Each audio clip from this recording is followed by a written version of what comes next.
Court is now in session. Please be seated.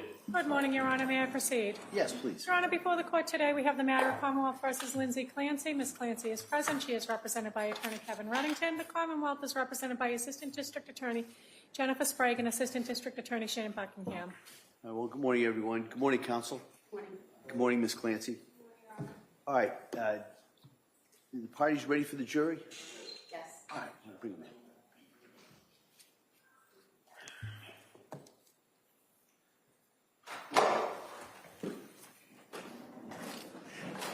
Court, all rise. Jurors enter.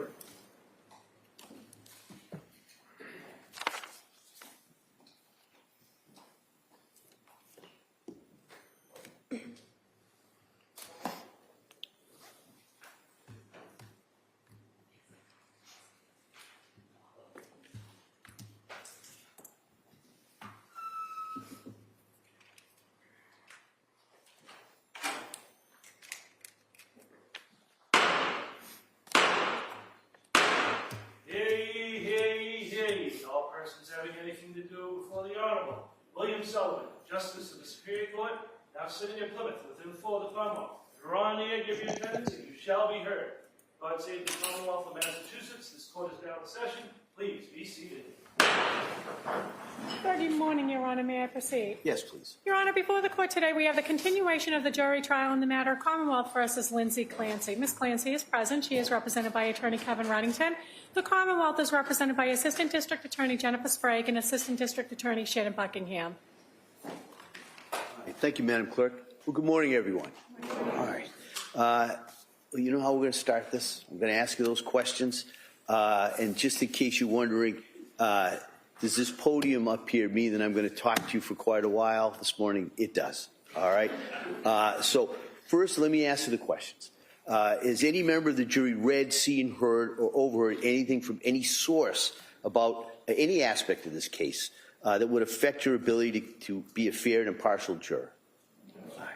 Secondly, is there any other matter or concern bearing on your service as a juror in this case that anybody needs to bring to my attention at this time? All right. Again, as I've said for weeks now, thank you for following those instructions. And so where we are now in the process is, I just want to explain a little bit to you. We're going to do what we call the arguments in charge. All right. And that just means I'm going to give the charge as my instructions. All right. I'm going to instruct you on the law that you are to apply in this case to the facts that you're going to find. And then the argument part is we're going to hear the closing arguments from the attorneys. And the way we do it, the way I do it is I kind of split it up. So I'm going to give you first half of my instructions. We'll talk a little bit about the specific charges in this case. And then after the closing arguments, I'll come back and give you some more general instructions about how you, the burdens of proof and how you are to go forward and do your deliberations and handle the deliberations. All right. So they take a while. All right. And they can be, well, they can't, I was going to say rather dry, but they are dry. And so what the parties and myself have agreed to do is I'm going to we printed out the instructions that I'm going to read to you. So you'll have those with you, all right, as we go through this morning. And so some people find that helpful to read along and comprehend. Some people don't. So if it's distraction, you don't have to read it. But some people find it helpful, so we thought we'd do that. You also should know that you'll have these instructions. You can bring these with you in the deliberations. So you'll have this whole outline of what the law is so that you are to apply. All right? So at this point, if we could hand out the copies of the instructions. Oh, you already have those? Oh, geez. I forget how efficient our court officers here are. So what I'm going to do is I'm going to start the instructions now. All right? So my instructions on the law are going to be delivered to you in two phases. As I said, first, I'm going to instruct you on the specific indictments that have been brought against Ms. Clancy. After I conclude my instructions regarding the charges, the Assistant District Attorney, Ms. Sprague, and Attorney Reddington will each deliver their closing argument. Remember, the arguments of counsel are not themselves evidence. They're provided to assist you in organizing and understanding the evidence that's been presented during the trial and the conclusions that each party would like you to draw from that evidence. At the conclusion of the attorney's closing arguments, I'll give you the second part of my jury instructions. And in that phase, I will go over a number of very important principles that will guide your overall evaluation of the evidence, your deliberations, and your eventual verdicts. The instructions are to be taken and considered in whole. All right, so the first and second part are equally important. So you to consider all of my instructions as a whole. You'll notice, as I said, I'm reading these instructions to you. Excuse me. I apologize for doing that, but I have to give these instructions clearly and accurately. So as I said, to assist you in your deliberations, I provided you with written copies of these instructions. However, those written instructions are not a substitute for the oral instructions I'm giving now, so please listen carefully. All of my instructions are equally important. You're not to overemphasize one portion of these instructions or ignore other portions. These charges have specific factual elements that the Commonwealth must establish beyond a reasonable doubt, and I'll review those elements with you in detail at this time.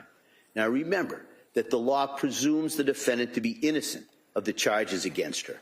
This presumption of innocence is a rule of law that compels you to find the defendant not guilty unless and until the Commonwealth produces evidence from whatever source that proves that the defendant is guilty beyond a reasonable doubt.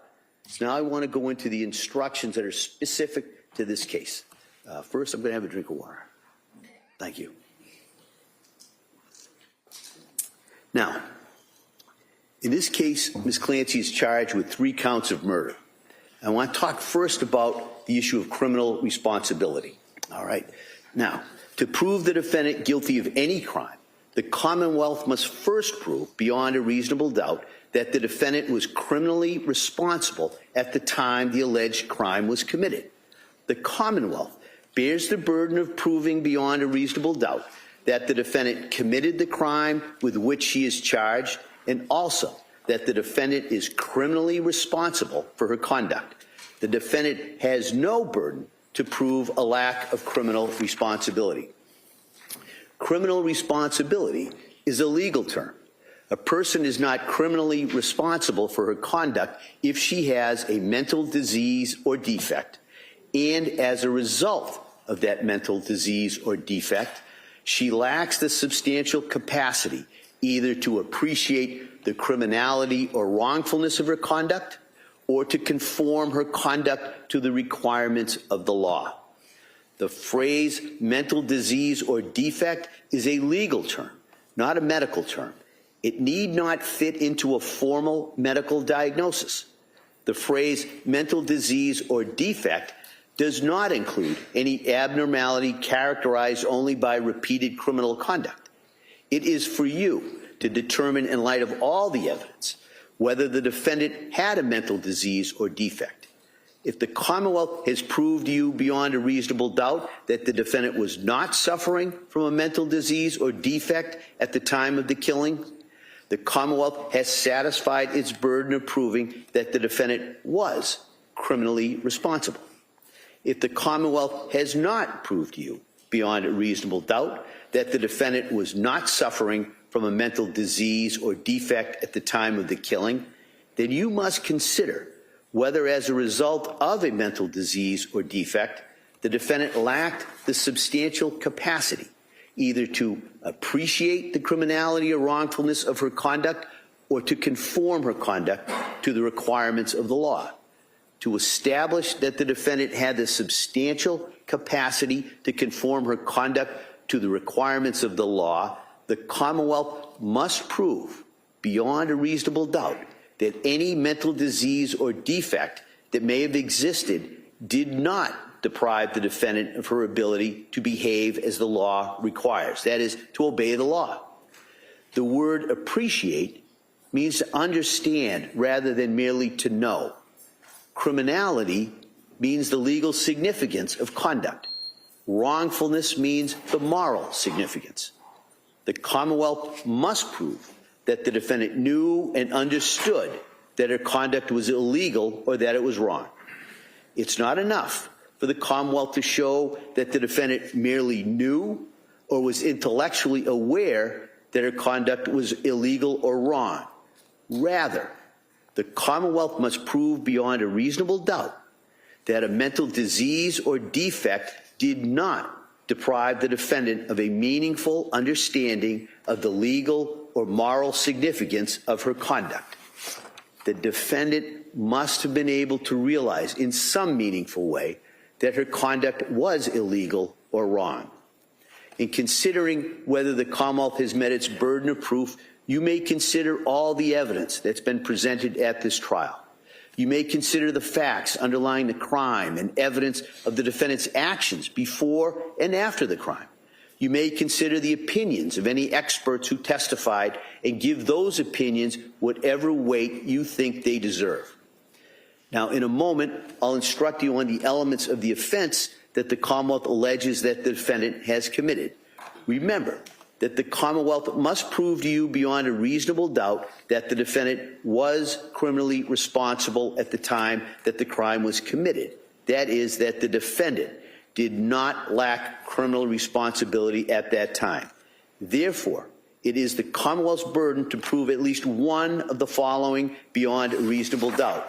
One, that at the time of the alleged crime, the defendant did not suffer from a mental disease or defect.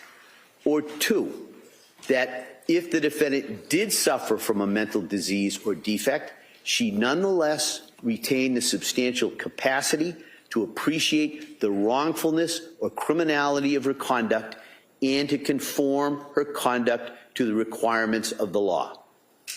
Now, as I have previously instructed you, your decision should be based solely on the evidence and the law of this case. If a defendant is found not guilty by reason of lack of criminal responsibility, the district attorney or another appropriate authority may, and generally does, petition the court to commit the defendant to a mental health facility or to Bridgewater State Hospital. If the court concludes that the defendant is mentally ill and that her discharge would create a substantial likelihood of serious harm to herself or others, then the court will grant the petition and commit the defendant to a proper mental health facility or to Bridgewater State Hospital. Periodically, the court reviews the order of commitment. If the defendant is still suffering from mental disease or defect and is still dangerous, then the court will order the defendant to continue to be committed to the mental health facility or to Bridgewater State Hospital.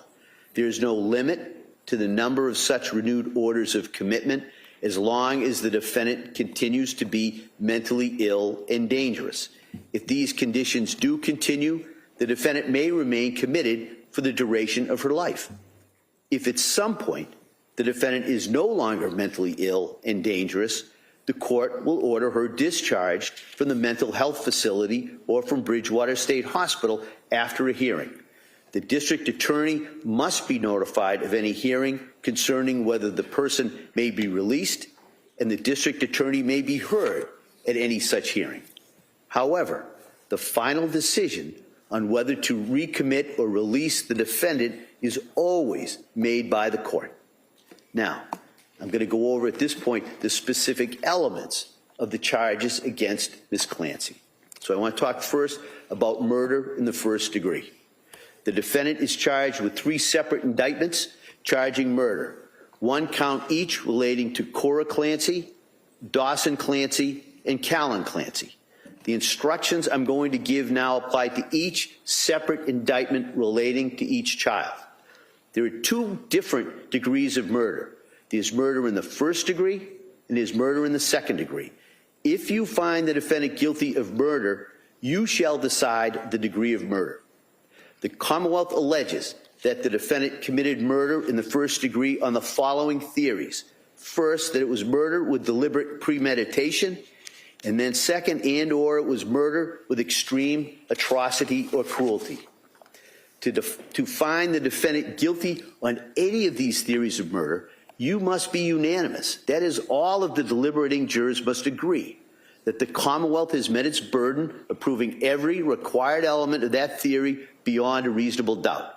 You should check the appropriate box or boxes on the verdict slip as to each theory of which you agree unanimously. And I'll go over a little bit later the verdict slip and how that is going to be handled. Now, so if you're unable to agree unanimously that the Commonwealth has met its burden to prove beyond a reasonable doubt either of these theories of first-degree murder, you shall consider whether the Commonwealth has proved the defendant guilty beyond a reasonable doubt of murder in the second degree. So I'm going to begin by instructing you on the elements and the additional requirements of proof for each of these theories of murder in the first degree. And then I'll instruct you on murder in the second degree. All right. So number one, I'll first define the elements of murder in the first degree with deliberate premeditation. To prove the defendant guilty of murder in the first degree with deliberate premeditation, the Commonwealth must prove beyond a reasonable doubt the following elements. 1, the defendant caused the death of Cora Clancy, Dawson Clancy, and or Callan Clancy. 2, the defendant intended to kill Cora Clancy, Dawson Clancy, and or Callan Clancy. That is, the defendant consciously and purposefully intended to cause Cora Clancy's, Dawson Clancy's, and or Callan Clancy's death. And 3, that the defendant committed the killing with deliberate premeditation. That is, she decided to kill after a period of reflection. I'll now discuss each of these requirements in more detail. The first element is that the defendant caused the death of Cora, Dawson, and or Callan Clancy.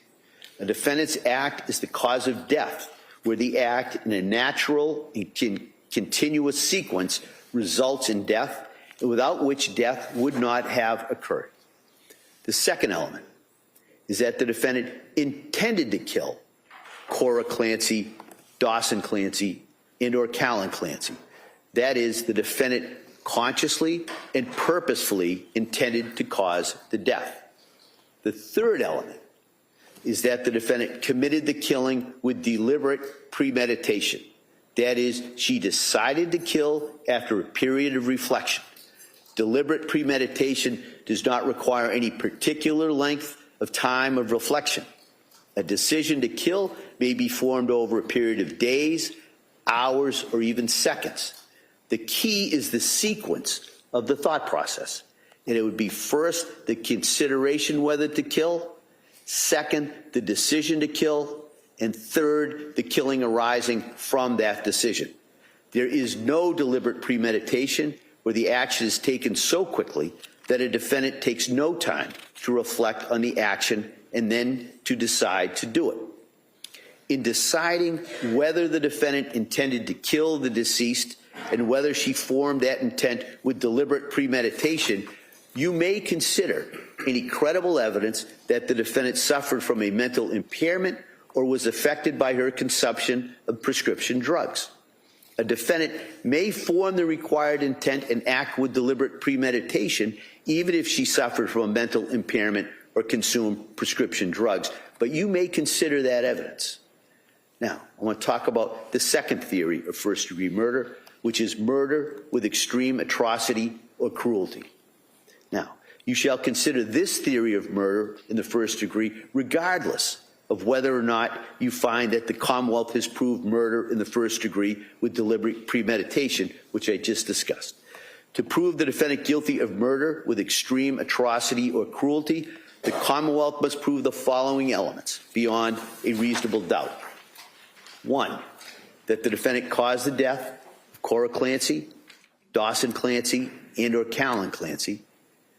Second element, the defendant either A, intended to kill Cora, Dawson, and or Callan Clancy, B, she intended to cause grievous bodily harm to Cora, Dawson, and or Callan Clancy, or C, intended to do an act which in the circumstances known to the defendant, a reasonable person would have known created a plain and strong likelihood that death would result. The third element was that the killing was committed with extreme atrocity and cruelty. Extreme atrocity or cruelty, I'm sorry. I'll now discuss each of these requirements in more detail. The first element to this theory is that the defendant caused the death of Cora Clancy, Dawson Clancy, and or Callan Clancy. A defendant's act is the cause of death where the act is a natural and continuous sequence, results in death, without which death would not have occurred. The second element is about the defendant's intent, which the Commonwealth must prove in at least one of three ways. These are that the defendant, A, intended to kill Cora, Dawson, and or Callan Clancy, or B, intended to cause grievous bodily harm to Cora, Dawson, and or Callan Clancy, or C, intended to do an act which in the circumstances known to the defendant, a reasonable person would have known created a plain and strong likelihood that death would result.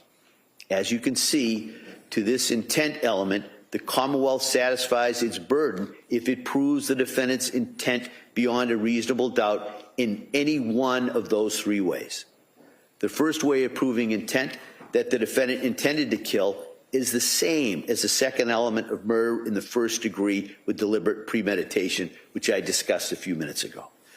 The second and third ways of proving intent are different from any element of murder in the first degree with deliberate premeditation. So, the second way is that the defendant intended to cause grievous bodily harm to Cora, Dawson, and or Callan Clancy. Grievous bodily harm means severe injury to the body. The third way to prove this is that the defendant intended to do an act which in the circumstances known to the defendant, a reasonable person would have known created a plain and strong likelihood that death would result.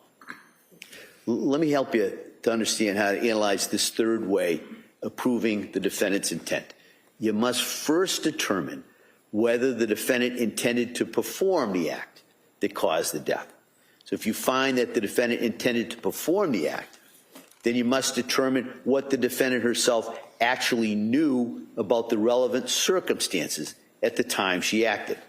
Then you must determine whether under the circumstances known to the defendant, a reasonable person would have known that the act created a plain and strong likelihood that death would result. In deciding whether the defendant intended to kill, intended to cause grievous bodily harm, or intended to do an act which in the circumstances known to the defendant, a reasonable person would have known created a plain and strong likelihood that death would result, you may consider any credible evidence that the defendant suffered from mental impairment or was affected by her consumption of prescription drugs. A defendant may have the requisite intent even if she suffered from a mental impairment or consumed drugs, but you may consider such evidence in determining whether the Commonwealth has proved this element. Now, the third element in this theory is that the killing was committed with extreme atrocity or cruelty. Extreme atrocity means an act that is extremely wicked or brutal, appalling, horrifying, or utterly revolting. Extreme cruelty means that the defendant caused the person's death by a method that surpassed the cruelty inherent in the taking of a human life. You must determine whether the method or means of killing is so shocking as to amount to murder with extreme atrocity or cruelty. The inquiry focuses on the defendant's actions in terms of the manner and means of inflicting death and on the resulting effect on the deceased. In deciding whether the Commonwealth has proved beyond a reasonable doubt that the defendant caused the death with extreme atrocity or cruelty, you must consider the following factors. 1, whether the defendant was indifferent to or took pleasure in the suffering of the deceased. 2, whether the defendant's method or means of killing was reasonably likely to substantially increase or prolong the conscious suffering of the deceased. Or 3, whether the means used by the defendant were excessive and out of proportion to what would be needed to kill a person. In considering whether the means used by the defendant were excessive and out of proportion to what would be needed to kill a person, you may consider A, the extent of the injuries to the deceased, B, the number of blows delivered. C, the manner, degree, and severity of the force used. And D, the nature of the weapon, instrument, or method used. You cannot make a finding of extreme atrocity or cruelty unless it is based on one or more of the factors that I just listed. You may consider the defendant's mental condition at the time of the killing, including any credible evidence of mental impairment or the effect on the defendant of her consumption of prescription drugs in determining whether the Commonwealth has proved beyond a reasonable doubt that the defendant committed the killings with extreme atrocity or cruelty. A defendant may have committed the killing with extreme atrocity or cruelty even if she suffered from a mental impairment or consumed prescription drugs, but you may consider such evidence in determining whether the Commonwealth has proved this element. Now I want to talk about murder in the second degree. In order to prove murder in the second degree, the Commonwealth must prove the following elements. 1, that the defendant caused the death of Cora Clancy, Dawson Clancy, and/or Callan Clancy. 2, that the defendant A, intended to kill Cora Clancy, Dawson Clancy, and/or Callan Clancy, or B, intended to cause grievous bodily harm to Cora Clancy, Dawson Clancy, and/or Callan Clancy, or C, intended to do an act which in the circumstances known to the defendant, a reasonable person would have known created a plain and strong likelihood that death would result. The requirements of proof for murder in the second degree are the same as for murder in the first degree with extreme atrocity or cruelty, but without the element that the killing was committed with extreme atrocity. All right? And I discussed those elements earlier when I discussed the charge or the theory of first-degree murder committed with extreme atrocity or cruelty. So they're listed in that other section. All right. Now, I want to talk about manslaughter. If you find that the Commonwealth has not proven the charges of first-degree or second-degree murder, you shall consider the lesser offense of manslaughter. Now, manslaughter is an unlawful killing unintentionally caused by wanton or reckless conduct. Wanton or reckless conduct is intentional conduct that creates a high degree of likelihood that substantial harm will result to another person. An omission or failure to act may constitute wanton or reckless conduct only where the defendant has a duty to act. To prove that the defendant is guilty of manslaughter because of wanton or reckless conduct, the Commonwealth must prove the following elements beyond a reasonable doubt. 1, that the defendant caused the death of Cora, Dawson, and/or Callan Clancy. 2, that the defendant intended the conduct that caused the death of Cora, Dawson, and/or Callan Clancy. And 3, that the defendant's conduct was wanton or reckless. I'll now discuss each element in more detail. The first element is that the defendant caused the death of Cora, Dawson, and/or Callan Clancy. As I've said before, the defendant's act is the cause of death, where the act in a natural and continuous sequence results in death, and without which death would not have occurred. The second element is that the defendant intended the conduct that caused the death. The Commonwealth is not required to prove that the defendant intended to cause the death. And the third element is that the defendant's conduct was wanton or reckless. Wanton or reckless conduct is conduct that creates a high degree of likelihood that substantial harm will result to another. It is conduct involving a grave risk of harm to another that a person undertakes with indifference to or disregard the consequences of such conduct. If the defendant realized the grave risk created by her conduct, her subsequent act amounts to wanton or reckless conduct, whether or not a reasonable person would have realized the risk of grave danger. Even if the defendant did not realize the grave risk of harm to another, however, the act constitutes wanton or reckless conduct if a reasonable person, knowing what the defendant knew, would have realized that the act posed a risk of grave danger to another. It is not enough for the Commonwealth to prove the defendant acted negligently, that is, in a manner that reasonably careful persons would not have acted. the Commonwealth must prove that the defendant's actions went beyond negligence and amounted to wanton or reckless conduct, as I've defined that term. So in deciding whether the defendant knew or should have known her conduct created a high degree of likelihood that substantial harm would result to another, you may consider any credible evidence that the defendant suffered from a mental impairment or was affected by her consumption of prescription drugs. A defendant may have the requisite knowledge even if she suffered from a mental impairment or consumed prescription drugs, but you may consider such evidence in determining whether the Commonwealth has proved this element. All right. So that's my instructions on the specific elements of the charges in this case.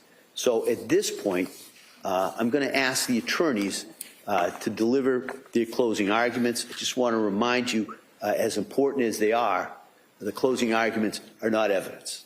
All right, and I'll go over that a little bit later, but I just wanted to remind you of that. And so after we go through the closing arguments, I'll come back and give you the balance of my instructions on the law. All right, and so, counsel?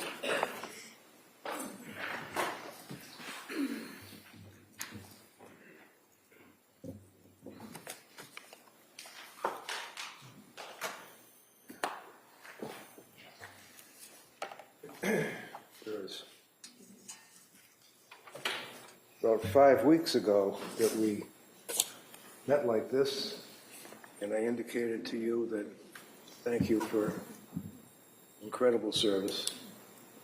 That, all of us mean that sincerely. You took literally more than a month out of your lives and sat here attentively, incredible, through some of the toughest, most gut-wrenching things that any person can be subjected to, and I indicated that, sadly, jurors carry this trauma with them for years. And the service that you have performed, I have never seen before. You have listened to evidence. You have been fair. You have been objective. You've listened to the judge's instructions, and you've carried them into your heart, consistent with your oath, which is a very, very solemn oath. Passed between government and Lindsay, who has placed herself on her country, which country you are, as a jury of her peers. When you consider what's at stake here in the sense of what we've been dealing with, Cora, Dawson, Kelly.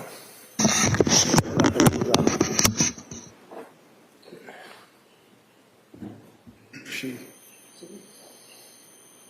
knows loss. And that's why we think of Cora, Dawson, Calvin. For a minute.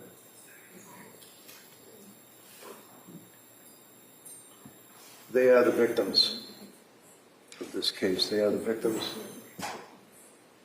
of the horrible, horrific act that has been laid at your feet as jurors to decide whether or not Lindsay is guilty. Beyond a reasonable doubt, as His Honor instructed you and will instruct you, what that means, that standard of proof that we as citizens in this country are so blessed to have, proof beyond a reasonable doubt before the government charges any citizen with a crime. I don't care how many cops you have in here, how many DAs are sitting here, how many people are sitting in the front row, and they're all going to sit there and be proud of this prosecution. I told you in the opening statement that this is a prosecution that has ripped the soul out of this girl. This is what they had. This is their family.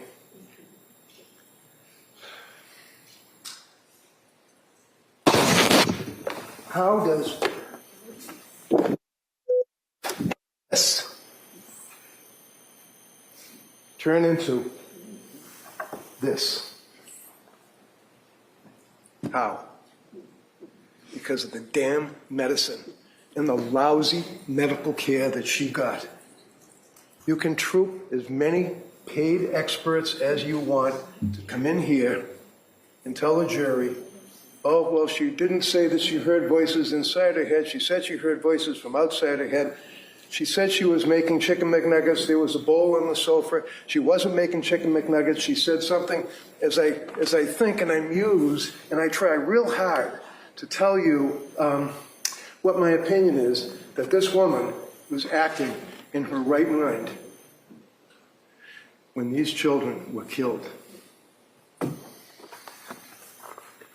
So, when you consider the evidence in this case, you consider the person who is in front of you, who is the defendant, as the government refers to her, and as His Honor will than likely tell you, even though a person is a defendant in our system of justice, you don't have to defend against anything.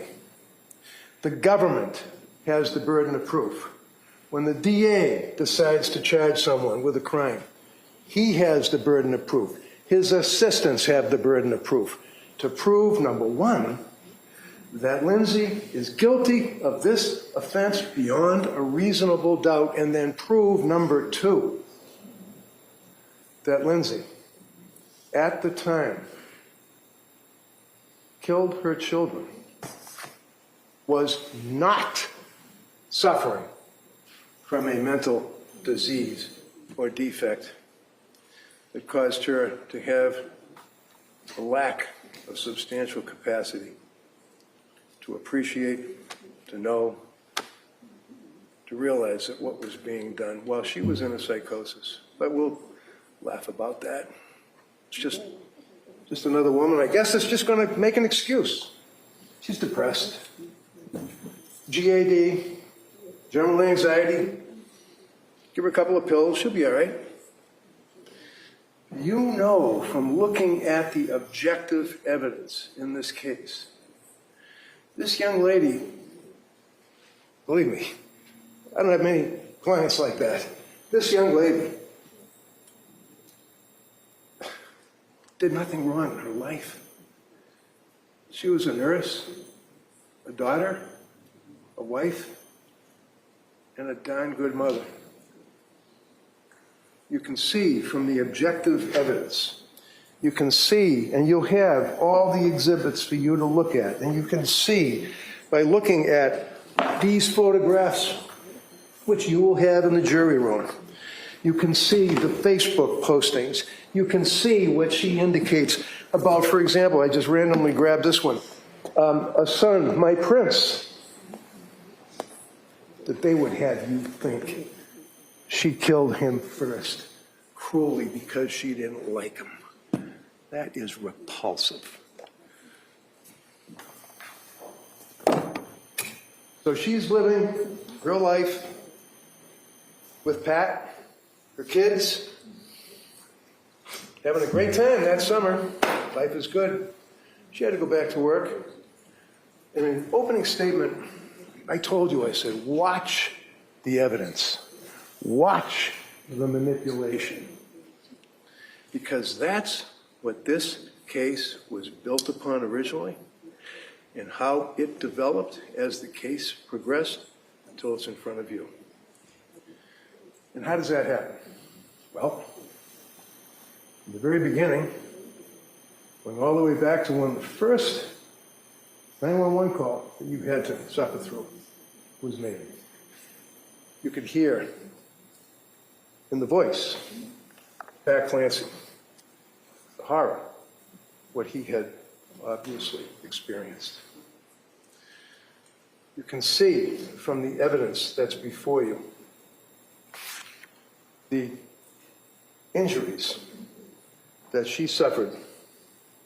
You will have in the jury room the exhibits that indicated the extent of the injuries from, I don't have to go through all of them, the extent of the injuries to slitting her throat, to slashing her wrists, throwing herself out a window, blood all over the bedroom floor, window open, screen slashed. Oh no, the screen wasn't slashed, my bad. That's what she thought. It's called a delusion. She was in a psychosis when she thought that. Probably right here, sitting here, believes that she slashed the screen. She didn't. It's objective evidence. And why did we spend almost a week showing you the extent and the severity of that suicide attempt? The reason that we had to do that is because they were arguing that it was a fake suicide. Dinky little cuts, no bleeding. She didn't mean to kill herself. She's just going to throw herself out the window, I guess, and slide down the house. Remember that one? Hanging off of the window, sliding down the house, and Lindsay screwed up. And she hurt herself bad. You know that's not what happened. You know that she made, the testimony of Dr. Velkovich, that she made a very, very significant suicide effort, slashing her wrist, slitting her throat. And isn't it interesting when you consider objective evidence? Googling slitting a throat. Googling suicide. Googling drugs. Googling side effects. Googling ketamine treatments. Googling all of these drugs. Googling the effects of Tufts medications. Lorazepam, sertraline, hydroxyzine, lorazepam, buspirone, trazodone, fluoxetine, zolpidem, myrtazine, clonazepam, quetiapine, diazepam, quetiapine. It goes on and on and on and on and on. You'll have the chat and have the descriptions to see. And obviously, she wasn't consuming all of these at the same time, because one thing this kid did was try to do what she was supposed to do. She took the drugs as she was told to take them. She was religious in her obligations to take care of her health. She went to Dr. Tufts when she was a young lady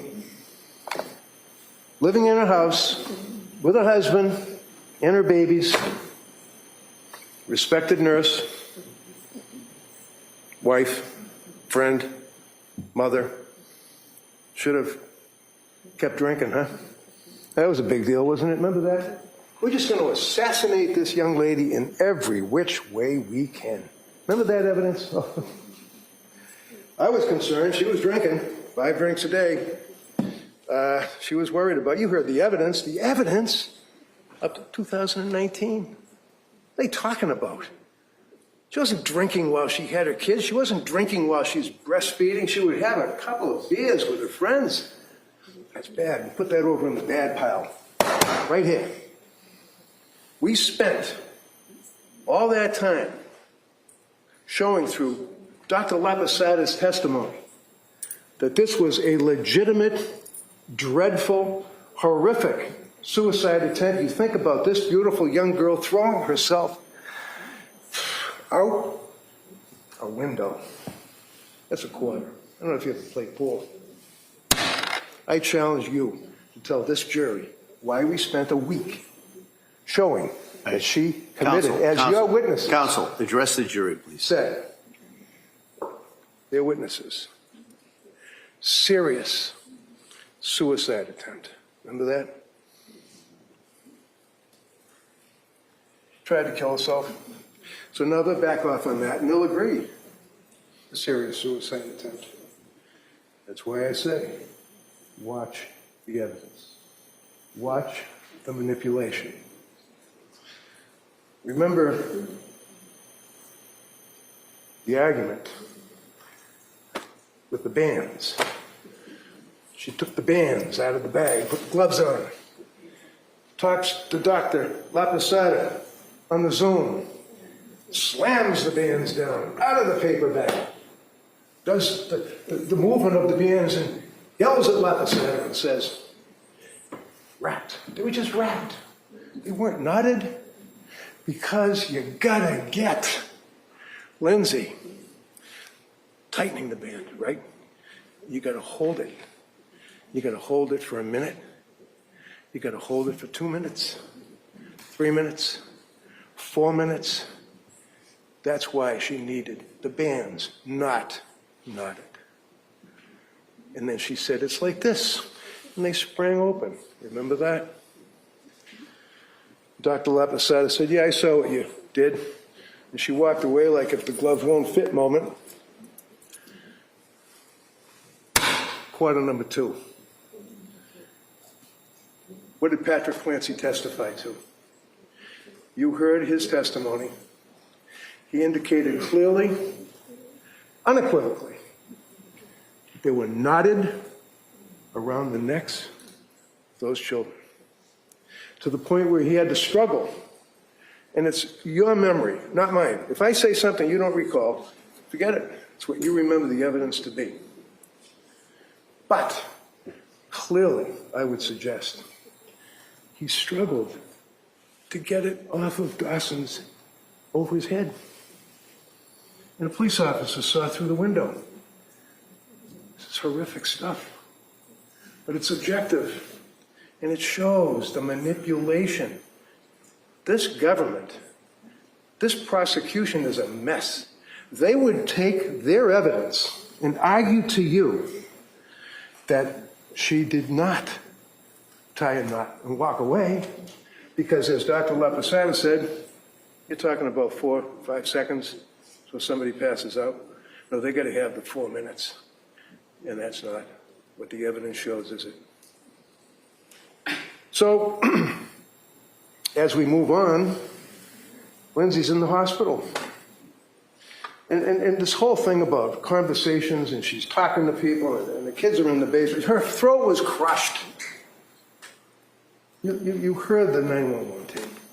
You draw the inference, whether or not there's a conversation about where the children are. I tried to kill myself, the kids are in the basement, all that. You determine whether or not that was something that could be discerned. And the police investigation, because as His Honor indicates, there are two things here. Number 1, proof beyond a reasonable doubt that she's guilty, and number 2, proof beyond a reasonable doubt that she was not suffering from a disease or defect, as His Honor instructed you at the time of these killings. Those are the 2 things they have to prove. And when the police charge somebody with a criminal offense, they have an obligation to investigate. At the end of the day, when you're talking about, well, we've got the charges before the court, you can sit there in the court, you can feel proud of yourself. Did you do a good investigation? Do you even know what this, you'll see the photograph of the cup and the powder. What is it? They don't even analyze it. Did they take pictures? Did they analyze? Did they test the blood? Lousy investigation of this. Well, that's okay because she was guilty, and they put her in the hospital, and she's the evil woman that killed the 3 innocent kids. And they're going to stand there while she's chained to the bed, paralyzed. You heard testimony from Dr. Zeisel. They weren't little fluffy cuffs that were securing her to the bed. They were handcuffs, not the medical treatment. Medical treatment would be, like restraints, so you don't do whatever, pull lines out and things. We're talking about when the big men were in there with their guns and their badges and they're sitting outside the door, and they're going to make sure that Lindsay Clancy, paralyzed, chained to the bed, doesn't get up and run away from the hospital, I guess. And they just have to suffer their way through. I guess I worked 8 hours. I had another shift I had to work that night. This is the treatment. And what's important about that is what kind of treatment did this young lady get from the healthcare providers?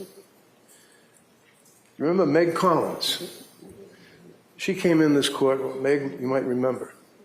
Tall woman, short blonde hair, squared away. Unbelievable. Unbelievable. She was not only a nurse taking care of her in the hospital, she advocated for her. She stood up for her patient. She protected her. During the pandemic, you know that Meg Collins was in that emergency room when half of us were hiding at home behind our computers, hoping that we're not going to die in a week, drinking our Chardonnay at 11 o'clock in the morning. Meg Collins was in a hospital, treating people and advocating for them. That's an example of what nursing is all about. Not having attitude, not treating somebody like they're to be disdained. And what's even worse, she comes out of a coma. She is intubated. She has had major, major surgery of her broken, crushed spine, vertebrae, rib, thyroid. Massive, massive, not my words, medical records, massive testimony, blood transfusion for the blood loss. And when someone, you've heard evidence, comes out of surgery, they are delusional. You've had anesthesia. You've had think about having a tooth pulled. Think about the trauma that somebody has when they're in a hospital bed laying there, paralyzed, unable to feel the lower half of their body, but able to feel with the meds and the pain medication and everything else, the damage to the spine. And then the hospital has a meeting. Remember the other doctor, I think it was Dr. Shah, the Indian woman? Wicked impressive. She was amazing. She had the facts. She was able to tell you exactly what she observed. She was able to tell you what they were doing to treat Lindsay. She treated her like a human being. She was a damn good doctor. Came in here and told you all of her observations about her and told you one of the things that ultimately that they were concerned about is they had to have this big confabulation about, we're going to take her off the, the healthcare process. They had to have lawyers. They had to have people there. They had to have her signing documents. They had to determine whether or not she was going to be signing something to have her parents take over because Pat was not going to be responsible for her care. Lawyers, cops, handcuffs. Do I need a lawyer? Write that down. Where are you? You're out there somewhere. Write that down. Boy, she wanted a lawyer. That's a bad thing. Must be guilty. Let's put that in the guilty pile. That's why she said that, in a delirious state, dealing with all of these people about that issue. But what's even more nefarious, is you think about it, as I said, your eye on the ball because of the manipulation. Paul Zeisel, big deal. I'm friends with the guy. You heard evidence that I called him. I was with Pat a night or two after this incident in the bedroom with all the blood. I was with Pat taking evidence that the police didn't even see in their thorough investigation. And I was able, as you know now, certainly, to grab this. Why wouldn't the police have grabbed this? They're all empty. You can see when they were prescribed. You can see what they are. You can see what she took. You read the testimony. It's tough to take a handful of pills. Remember the guy saying that yesterday? Tough to take a handful of pills. Well, no. They were crushed. Oh, shit, they were crushed. Okay. Where's the residue? Where's the crusher? Where's anything? Doesn't matter. Doesn't matter. Great investigation, guys. So you have a situation where they leave this behind. They don't even look at it. One of them, and again, your memory, not mine, one of them testifies, well, they might have looked at it and saw it and just didn't seize it. Seriously? They go down to the kitchen, they seized every pill bottle that was in the cabinet, along with the books. And speaking of books, one of the things that they found, smoking gun. Good moms have scary thoughts. Hallelujah. Put that in the guilty pile. We're going to put this in a plastic bag. We're going to show it to a jury so they know that this young lady had scary thoughts. Turns out that Jolada gave it to her. So you have this evidence. You have evidence of sleep aids. You have evidence in the bag. Because obviously this stuff was just thrown in there. It wasn't in a bag when I saw it inside this thing here, and we seized it. And we held it for 3.5 years. Anybody care about it? No. You had evidence that police knew that I had it. They could have it, they could look at it, they could analyze it, do whatever they wanted. They didn't have to. This here, you heard evidence. This is a little wish jar that they bought on their honeymoon in Hawaii many years prior to even having kids. And when you look inside it, you see that there's all sorts of little folded up pieces of paper. Some of them are dated, some of them aren't. They go all the way back to 2017, 2018, 20.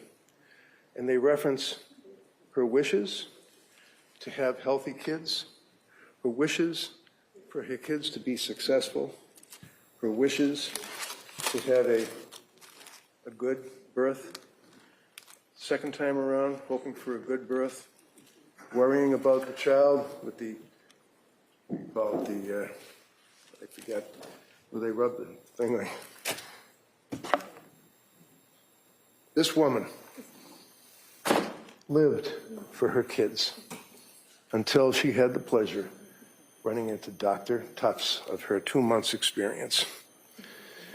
And after she ran into Dr. Tufts, it was not a wonderful life anymore. And what did Dr. Tufts do? And everybody laughs at me. I said the television. Okay, I know it's a telemedical thing on your telephone or on a Zoom. Take more pills. You have the medical records. You heard the testimony. You know her concerns. You know her fears. Does this seem like a young lady that didn't care and wanted to score more drugs off somebody? That's another repulsive allegation. I think the evidence is pretty clear. There's no basis for that at all. She was scared. September into October of 22, young, vibrant, hardworking, you've heard all this, not my words, witnesses' words, holding goals for herself. Hardworking nurse, hardworking mother, would take the kids to the Kingsbury Club. That's another thing. Sounds pretty snooty, doesn't it? Oh, they're at the Kingsbury Club. It's a swimming pool and a place where you can exercise. Watch the manipulation. Because now you've got a situation where you've got manipulation with the Kingsbury Club, you've got manipulation with these other items here, and you've also got manipulation of Paul Zeisel told Lindsay what to say. Say that you're hearing voices. Think about how ugly that is. Because you know, beyond a reasonable doubt, even though we don't have any proof, we have no burden. You heard from Sheila. Remember Sheila, the woman that's the reverend or whatever, she's the chaplain at the Brigham and Women's Hospital. She didn't know Lindsay from anybody that night when she came in all broken up. And she told you that she continued. She was there when Lindsay came out of, was extubated. She was there when Lindsay was going through her treatments. She was there for 8 days before Paul Zeisel even knew Lindsay existed. But they would be in here telling you that Lindsay saw the psychologist because the lawyer went and got the psychologist to go and speak to her. And then you have these guys here, the cops. They're having meetings, talking about it. They're talking about it. Must have been the shrink. Must have been the psychologist. Must have been Zeisel. He's the guy that told her what to say, and he did not. How can you ruin a man's reputation with the career that he has had and still has, thankfully, to put him in a position where he tells a broken young woman who is vilified by our society for killing her 3 children, that he goes in the hospital and tells her to say she heard voices. Disgusting. So now you know that she told Sheila first that she heard voices. Command hallucination. She didn't say command hallucination. I heard voices. It was a male voice. Told me. You had these other guys that came in. The government's rebuttal witnesses. Very, very impressive. Very, very impressive.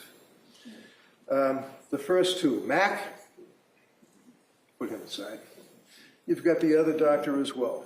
So Mac is, why he was freaked out when I asked him where he stayed. And the other guy looked at me like his eyes were bugging. Why did I ask where he stayed? Whatever. Point is, they don't see her for years. Years. And why? The other guy, Halbrand, I think it was Halbrand, he had to wait until maybe it was the last man, I forget. They had to process his payment from the DA's office through the school. Who cares?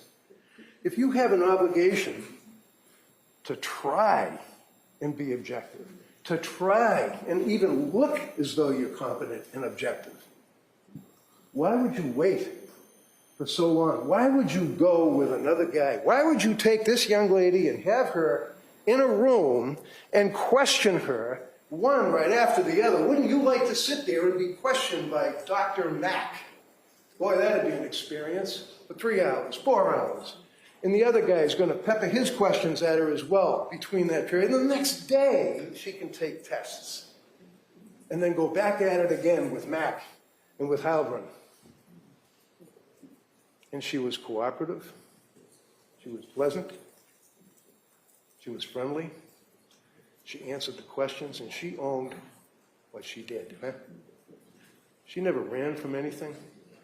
She's gone through evaluation after evaluation after evaluation, recorded.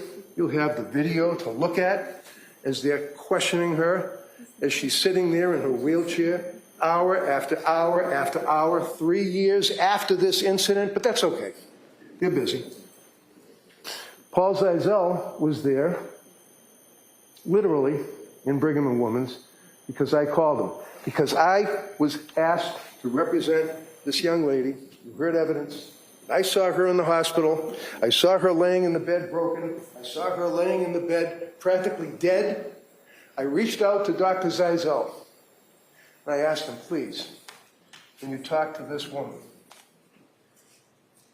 Concerned, as he testified, for her mental well-being. What kind of demons, what kind of horror was in her mind as she lay there paralyzed and hurting and medicated, swollen, tubes, cops, chains. He went and talked to her. Big deal. I asked him to go.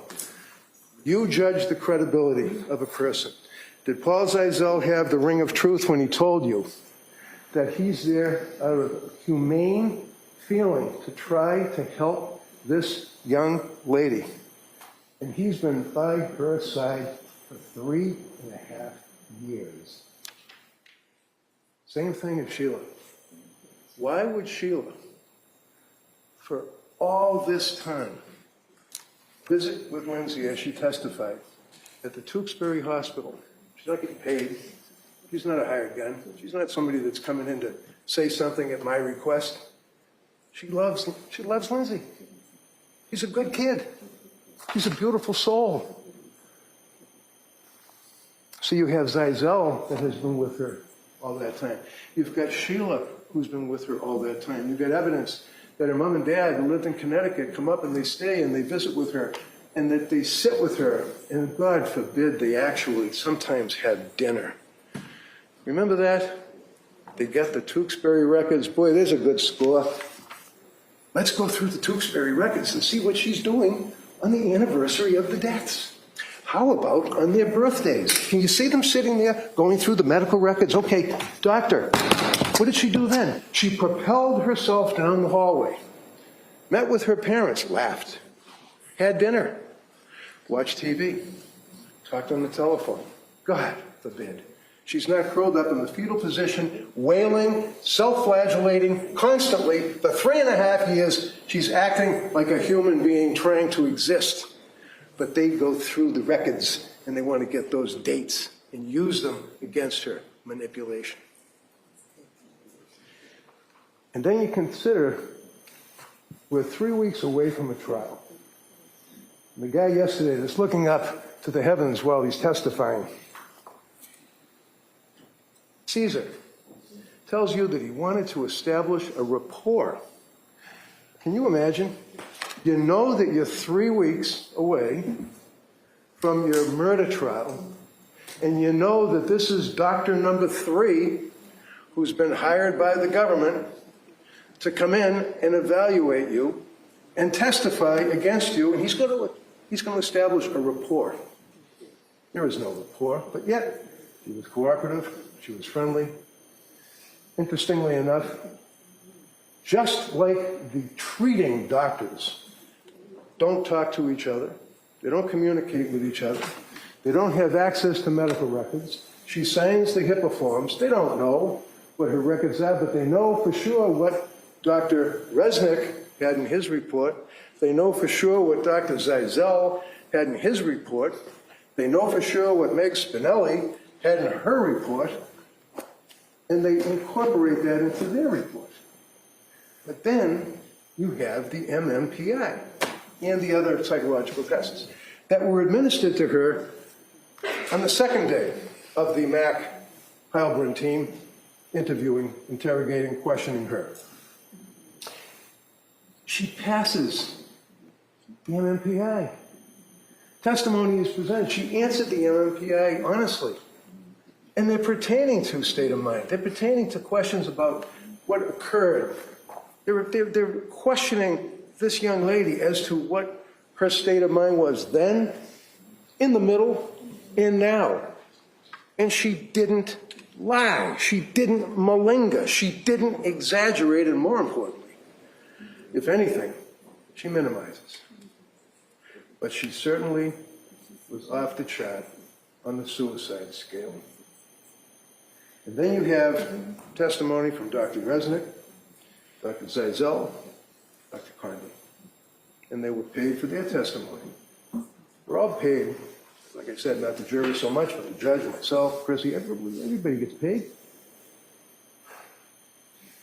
These doctors came in and testified. Phil Resnick, the man is something out of a scary movie. He has the world record of investigating, examining, and treating people in psychosis that kill their children, filicide. He has a world-renowned record for checking fakers to see if a person is malingering. Their doctor agreed that his article on Voices is a leading article with research in the world. Their doctor agreed that he, Bill Resnick, is an expert on malingering. You heard him testify by Zoom because he had surgery. But he showed up by Zoom and testified that, again, 4 months after this incident, he met with Lindsay, he evaluated Lindsay, compared, looked at all the records, just like all the rest of them. Everyone says they looked at all the records, the police reports, grand jury minutes, everything else. He indicates clearly, in his opinion, that she was in a state of psychosis at the time of this death times 3. Has any of the government doctors rebutted that? One of them, Halbrand, said it's possible either way. That's not proof beyond a reasonable doubt. The other one, Mac, you can accept his testimony if you wish, but I suggest that you probably won't.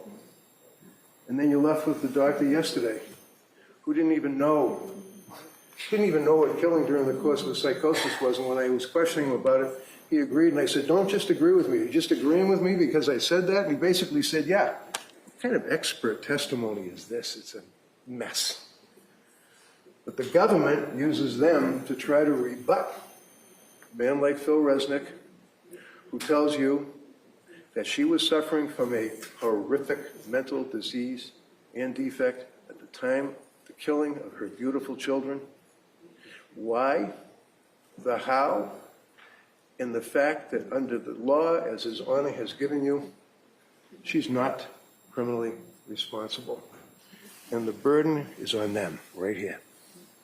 Prove to you that at the time of the killing, as Dr. Resnick says, that she was suffering from a disease or defect, as Dr. Zeisel said, that she was suffering from a disease or defect, as Dr. Condi said, she was suffering from a disease or defect, and Condi took you down the road of all of these medications as a psychopharmacologist, as a doctor that specializes in prescription medications. And you got the evidence, so you're able to look at that and determine, see what the side effects are, what she was complaining of, and look at her records.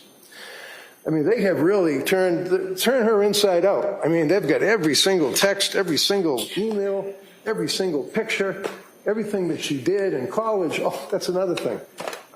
She lied, according to the guy yesterday that testified, she lied to Pat about being on Prozac. They were dating for 3 months. She's living in Boston. She meets this kid. She thinks that she might like him, and they're dating. Oh, excuse me, before you go out with me, let me tell you that about a year ago when I was studying for my exams, because I'm nervous about talking in public, I got on Prozac. Seriously? That's what the government is arguing in this case. You're going to have this journal, which talks about her being, this is how controlling she is, manipulation. In the opening statement, you may recall that the district attorney said that she was a hard-charging, manipulating woman that was controlling, and everything in their life was controlled, and she ran it to the water, to the carrots, to the beets. You look in this book, and as you might recall, Ms. Rossi testified when asked, did you feel that she was being controlling of you? Because she says, for example, Monday, 10:24, Callan, put down for a nap. Hopefully we'll nap for 2 hours. If he wakes shortly, let him resettle himself. Bottle when he wakes up. Then it goes on and on. Make salad, romaine lettuce. He likes peppers, broccoli. Cut the sweet potatoes in chunks. Thank you, with the heart. Another good score. You look at her journals that she took. You'll see, as you go along, in the dates that she's recording in these journals, she's talking about the drugs that she was prescribed. And look at the first page. Look at how detailed. Dates, how she felt, 10 milligrams Prozac, and it goes on like that, goes on through November into December. December 9th, 10th, 11th. Horrible intrusive thoughts. Horrible thoughts in the AM. Horrible thoughts. Horrible thoughts. No motivation. And then finally, horrible thoughts, no motivation, deeply depressed. Then, that's around the time she went to Women and Infants Hospital, right? Looking for help. Look at this. As she runs into January, there's nothing other than little chicken scratches because her mind was gone. In January, as she's on these drugs and she's suffering from what you've heard is postpartum depression, that can lead to postpartum psychosis, and you have these men coming in here that don't even know psychosis from schizophrenia as experts, telling you that if a woman doesn't have these symptoms, like it's a disease, symptoms of postpartum depression within 4 weeks, that's it. Lights out. You're not a person that can be considered. You're not a real person for purposes of postpartum depression and or postpartum psychosis. Well, I suggest that he's wrong. I suggest the second guy's wrong and the third guy. Well, actually, I don't even know. It's your memory. If the gentleman, Mac, even knew, I think he said 4 weeks. It can go up to a year or longer. But we don't really know because you heard the evidence. There's no evidence. There's nothing in the DSM, but that's the Bible. God forbid you should go to Europe. You should look at the World Health Organization records. You should look at the way they treat pregnant women that have problems with their children. No, we're the most advanced country in the world. But we still have doctors that come into court on a murder trial and talk about a 4-week cutoff on something that they don't even know exists. They've never treated it. They've never written about it. You have terrorism experts. You have an expert that comes in and talks about his focus and his interests, and it's about juveniles and drugs, and like I said, kids that like to drink and smoke weed. Those are the experts, quote unquote, to support their burden to prove beyond a reasonable doubt that Lindsay was not suffering from a disease or defect at the time that she killed her children. You all remember this. October. This is not an evidence, it's marked for identification. It's too big, so. But basically it shows clearly and unequivocally the depths of despair that this young kid was in, trying to raise 3 kids, trying to be a wife, ready to go back to work. Did anyone say that she was just lazy or just didn't want to go back to work? Manipulation. They're arguing. She didn't want to go back to work. She didn't want to go back to work because she didn't want to leave her kids, especially Callan, because she loved her children. They were her life. Manipulation. And when you consider the journals, I don't know, you ever watched the movie there, The Shining, with Jack Nicholson. Remember the scene when he's sitting there in a state of complete psychosis, and he's writing a book and he's typing, and the wife finds the book and opens it up and looks at it and says, all work and no play makes Jack a dull boy. All work and no play makes Jack a dull boy. Repeated after repeated after repeated. And he says, do you like it? You look at the records of her Googling drugs. You look at how many times, how many hours of the night in the afternoon she's looking this stuff up, in between taking care of the family, in between all of the stuff that was going on with visiting doctors, seeing doctors, going to Rhode Island, being told, no, we can't help you, calling a suicide hotline, we can't help you, calling another suicide hotline, we can't help you. My God, what does she have to do? She was reaching out for help, and she was not getting it. She turns herself in to McLean Hospital. You saw the doctor, nice woman. She's testifying. She didn't know. I suggest to you that she didn't know hardly anything, let alone psychosis involving a young lady like her going through what she was going through. The government bears the burden of proof beyond a reasonable doubt. They bring, for example, Ian Whiffen. The guy, you might remember him, was the guy that's, I guess he developed or helped develop Celebrate. What you got when you look at the records, you don't measure on an Apple Watch. Well, I shouldn't say Apple Watch because we know that they didn't have the Apple Watch, but on a cell phone. You don't measure going down the stairs. You measure stair climbing, right? That's what the testimony was. And there were 3 stairs that were climbed. Okay. The last record is 5:38. At 5:38 p.m., we went through that on cross. What happens to the phone? Don't know. It was on the bed. Was it dropped on the bed and it left there for 20 minutes? She could have been anywhere in the house during all that period of time, right? Right. You've got a compressed period of time that Patrick leaves to go to the restaurant to pick up the CV, and you heard the guy yesterday say, and then she sent him off to go to CVS. It's on the way. It's on the way. She didn't want him out of the house long. She was in distress. She wanted him home to help with the bathing, to help with the kids, to help putting them to bed. How long is he going to be gone? She Googles it. Is that something that is so nefarious? You think that goes right along the line with the book about good mothers having bad thoughts. My God, she actually Googled the time frame that Patrick would take to go to 3B and pick up the food and then leave and stop at CVS on the way. So I guess the government is suggesting she's not in a psychosis.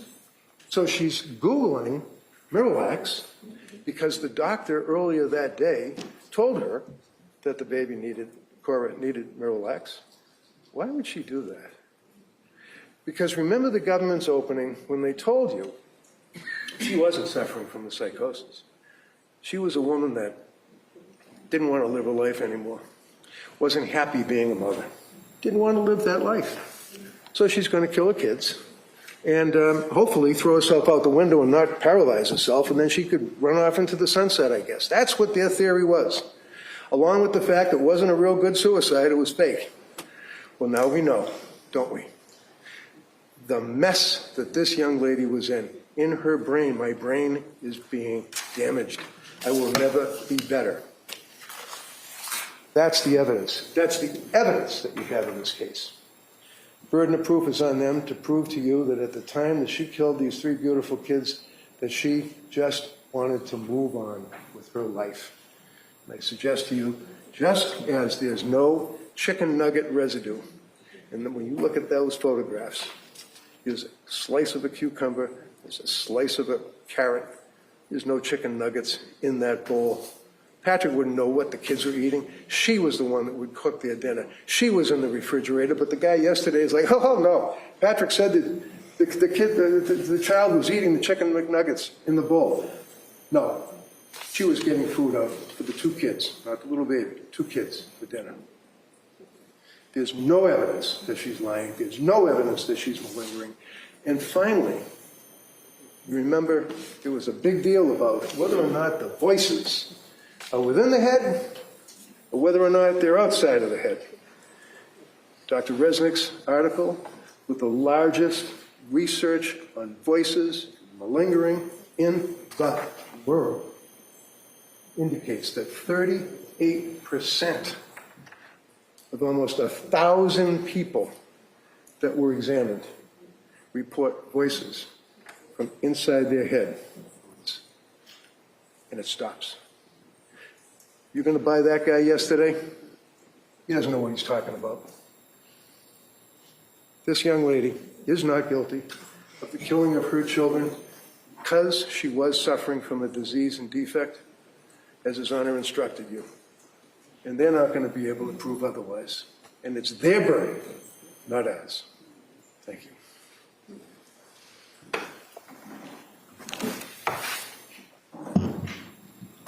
All right, Como.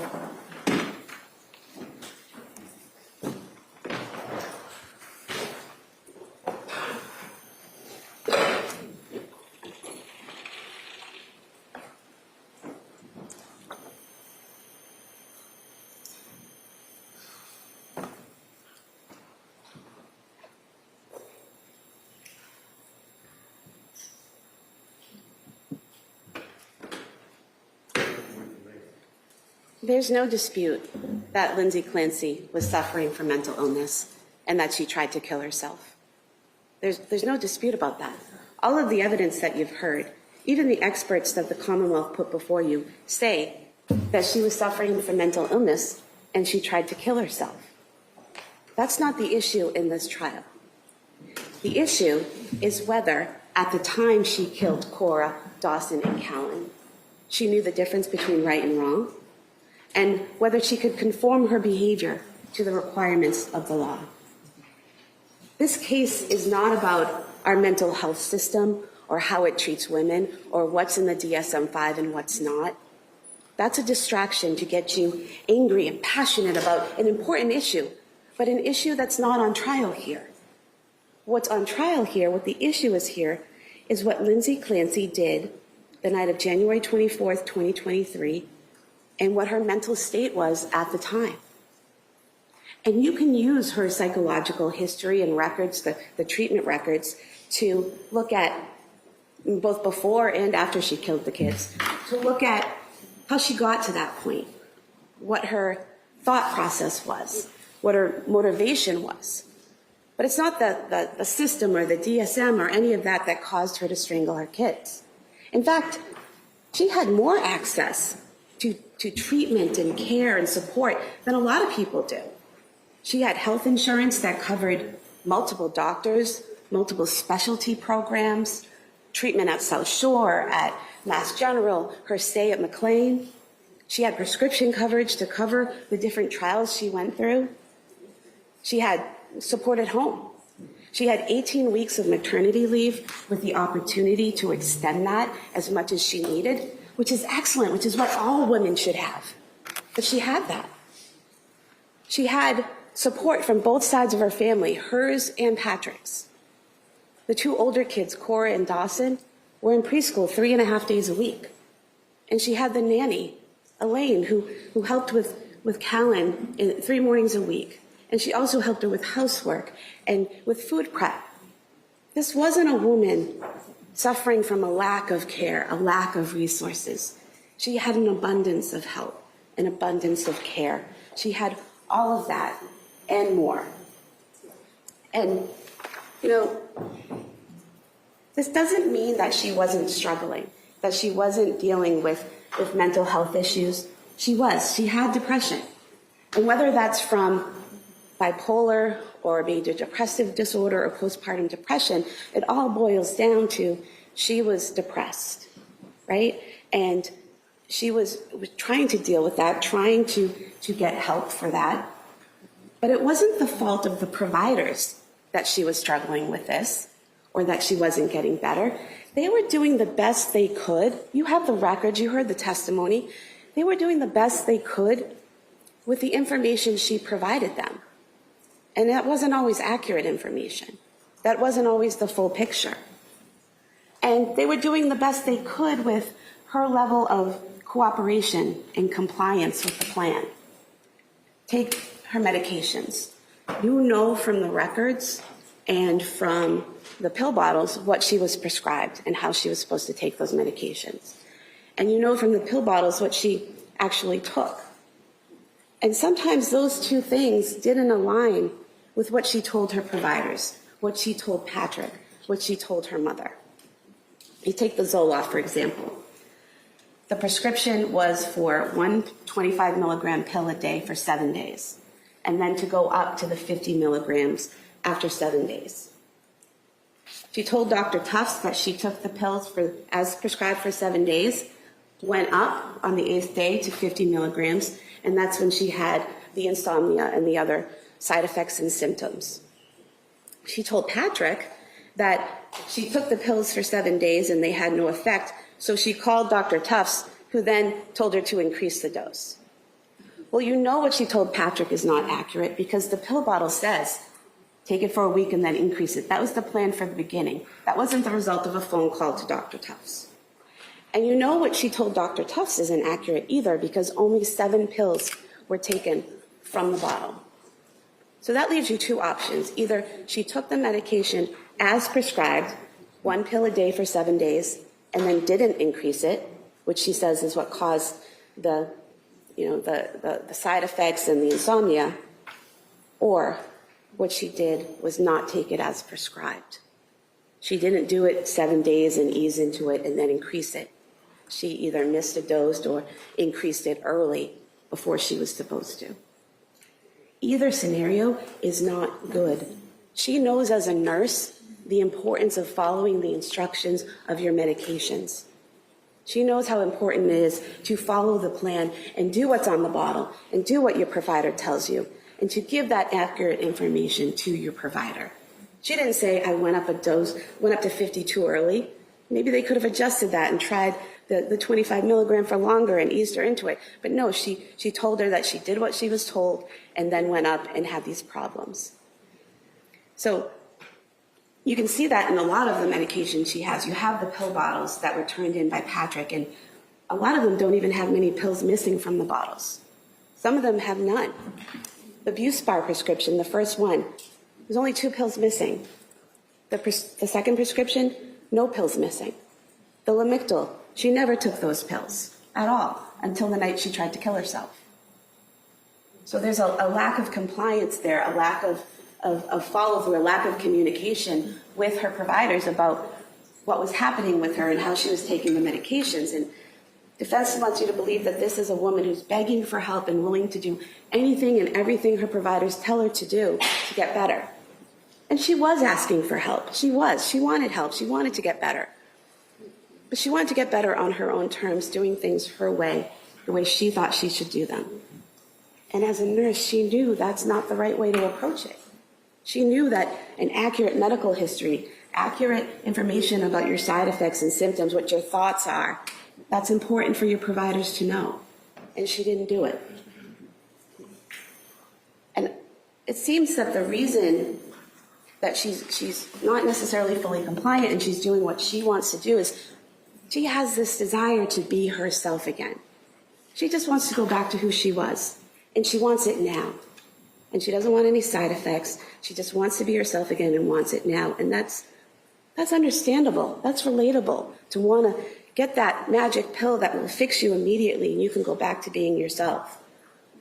But she knew that's not how it worked.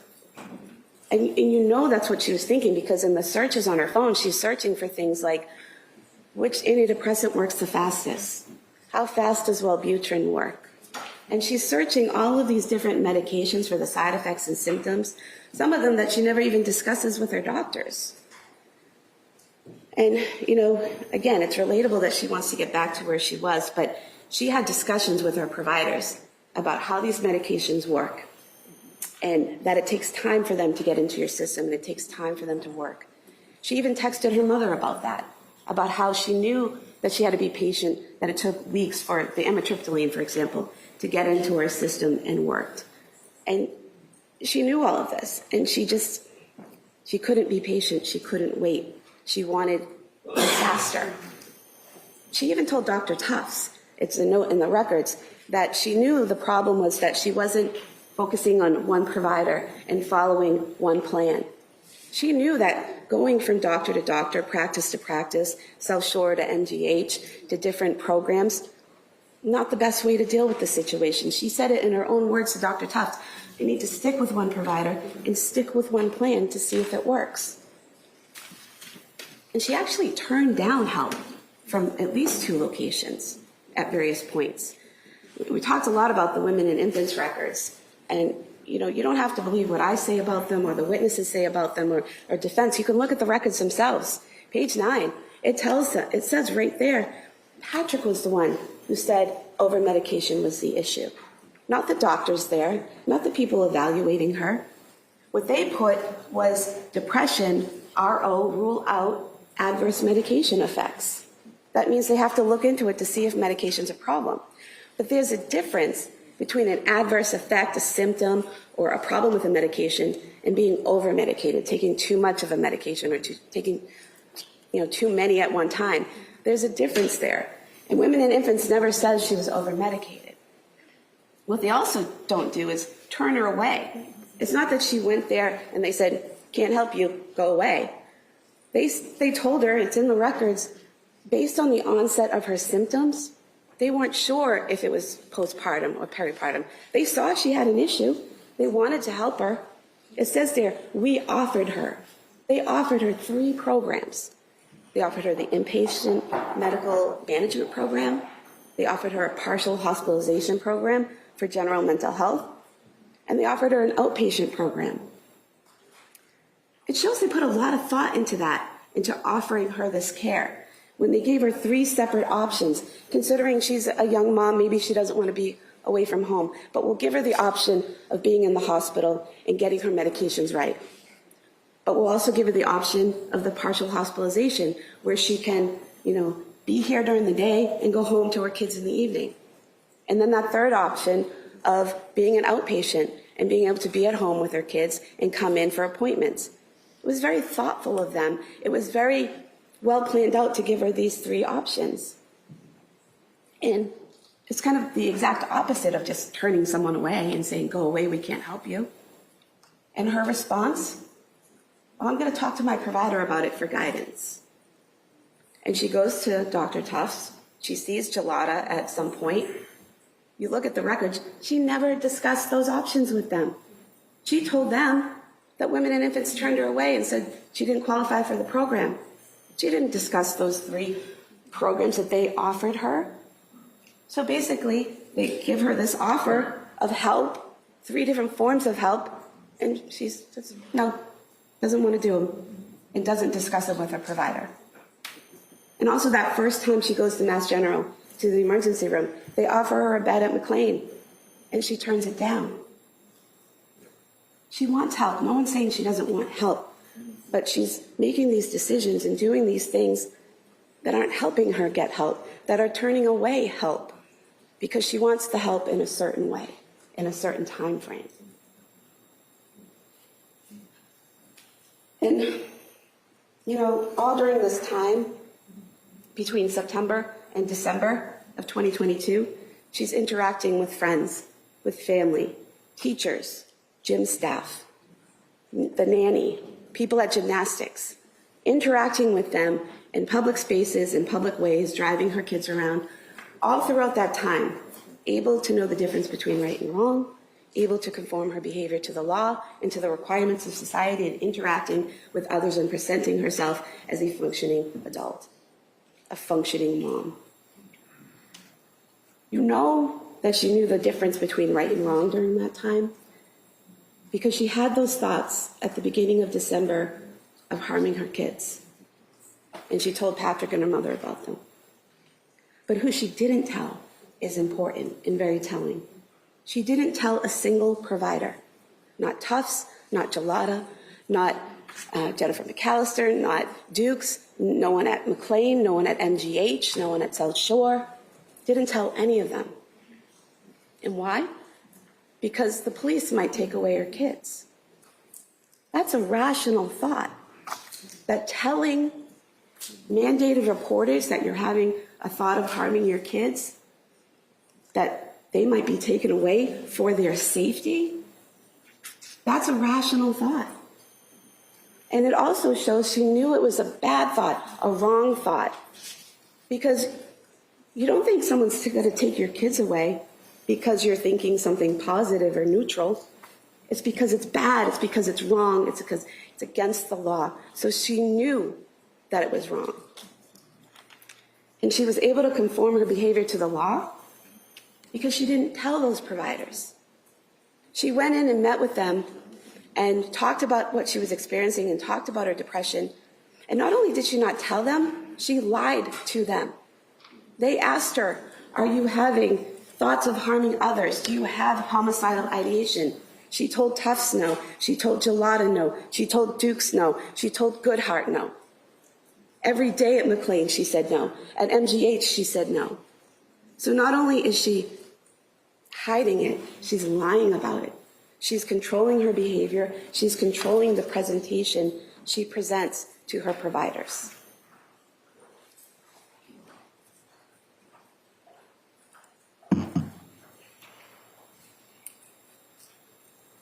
And then we get to her being admitted to McLean. You know, up to that point, all of the drugs she's taken from September through December, they weren't given at the same time. The most she ever had at one time was 2 to 3 medications. And usually if it was 3, that third medication was the Benadryl or the hydroxyzine that's like Benadryl, or the Ativan or Valium as needed for anxiety. But most of the time it was 2 medications.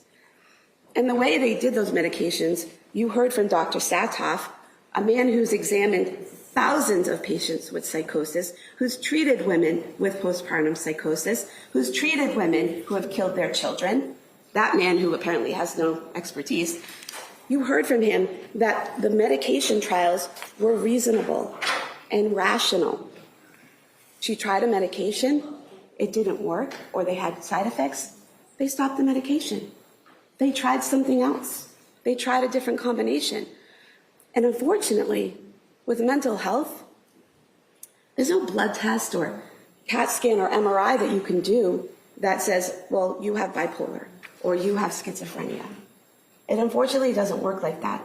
So what the providers have to do is rely on what the patient's telling them. Hope that information is accurate. Rely on what they're observing about the patient and make a diagnosis. And then based on that diagnosis, have a treatment plan. And every patient reacts differently to medication. One patient could do fine on it, the next not. So they have to do that trial and error process, and it's normal, it's typical, it's reasonable. And that's what they did for her. And even if you believe that the number of different medications she took over that time or the combination of those medications affected her negatively, after McLean, they were out of her system. Some of them had been out of her system for months. Zoloft, she stopped in October. Other pills she stopped in November or December. And that last one, the Seroquel, that she really had a bad reaction to, is out of her system. The only medication she's on leaving McLean is trazodone for sleep and Valium for anxiety. And that's it when she leaves there. And why does she leave there? He wants to go to Corey's birthday party. And that's relatable, that's understandable. She wants to be that mom again who can throw her daughter a party and enjoy it. It's completely understandable why she would want to leave, but she also knew she wasn't there. She knew how she was feeling. She knew she was depressed. She knew she needed help. But she wanted to be that mom she was more. And there was nothing McLean could do to keep her there. She said she denied suicidal ideation. She denied homicidal ideation. She said she wasn't hearing voices or seeing anything. They saw the entire time she was there no signs of psychosis. In fact, every doctor she saw, from Tufts in September all the way through Tufts at January 23rd, none of them saw any signs of psychosis ever. So they're all wrong. All these different doctors at all these different practices, they're all collectively together wrong. That doesn't make sense. But she shows when she's leaving McLean, no signs of psychosis. And they even give her a task to do to see if she can manage her mental health outside of the hospital. Make an appointment, pick a doctor, make an appointment. And she does it. She decides on Dr. Tufts. She makes the follow-up appointment. She gets the documentation and gives it to them, showing she can manage her mental health. They have to let her go at that point. She's there voluntarily. There's no grounds to keep her if she's not showing she's a danger to herself or others. So they let her go home. And at home, again, all throughout January, she's showing her ability to know right from wrong and to conform her behavior to the requirements of the law in all the activities she does in January. First, there's the birthday party. She's throwing the birthday party. She's monitoring the kids, making sure, typical mom birthday party stuff. Everyone's eating, getting cake, singing happy birthday. You saw her in the video. She appeared happy and smiling, normal. Everyone that interacted with her said, seemed a little tired, but okay. The Museum of Science. You have that video. The Museum of Science in Boston can be crowded and overwhelming on a good day. And she's there with 3 kids under 5 with her husband. You see her monitoring them, caring for them, doing the exhibits, showing them what to do with the exhibits. If you watched that video and you didn't know who the Clancy family was, and we asked you, pick out the woman who is depressed, pick out the woman who wants to kill herself, pick out the woman who's about to kill her kids, you couldn't pick her out. She's completely calm.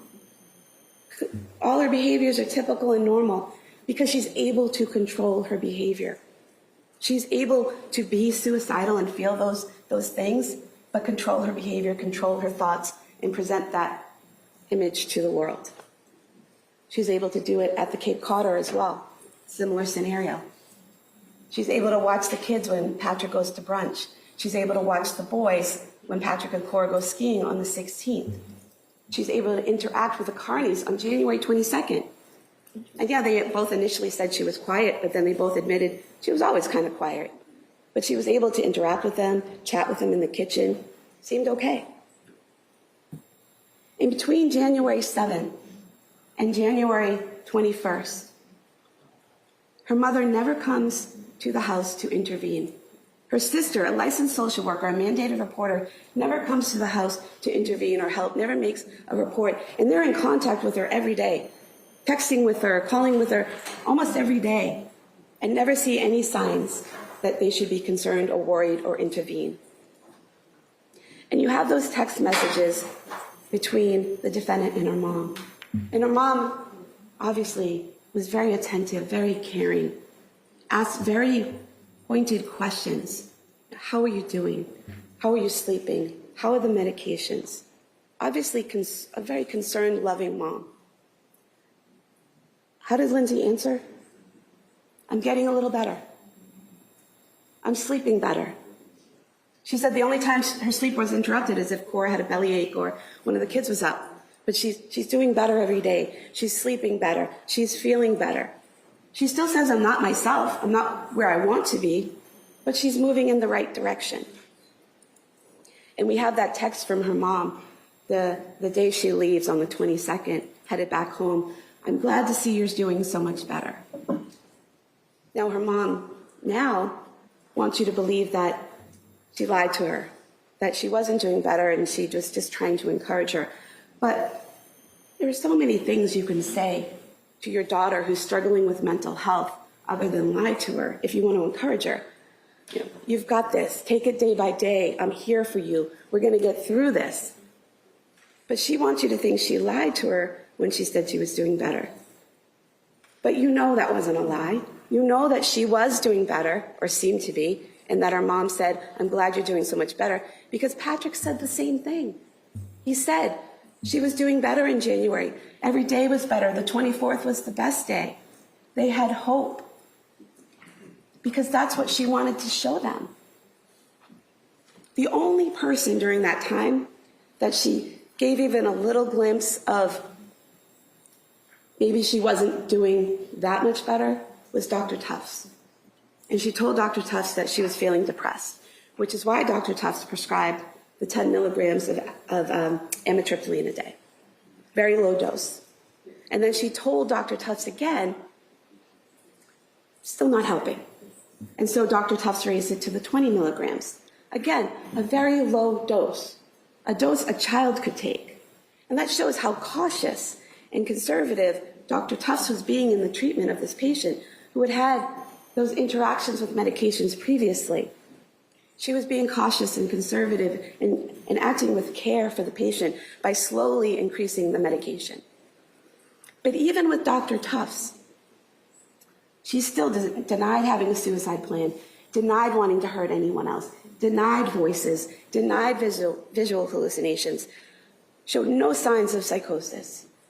All the way up to January 23rd, nothing.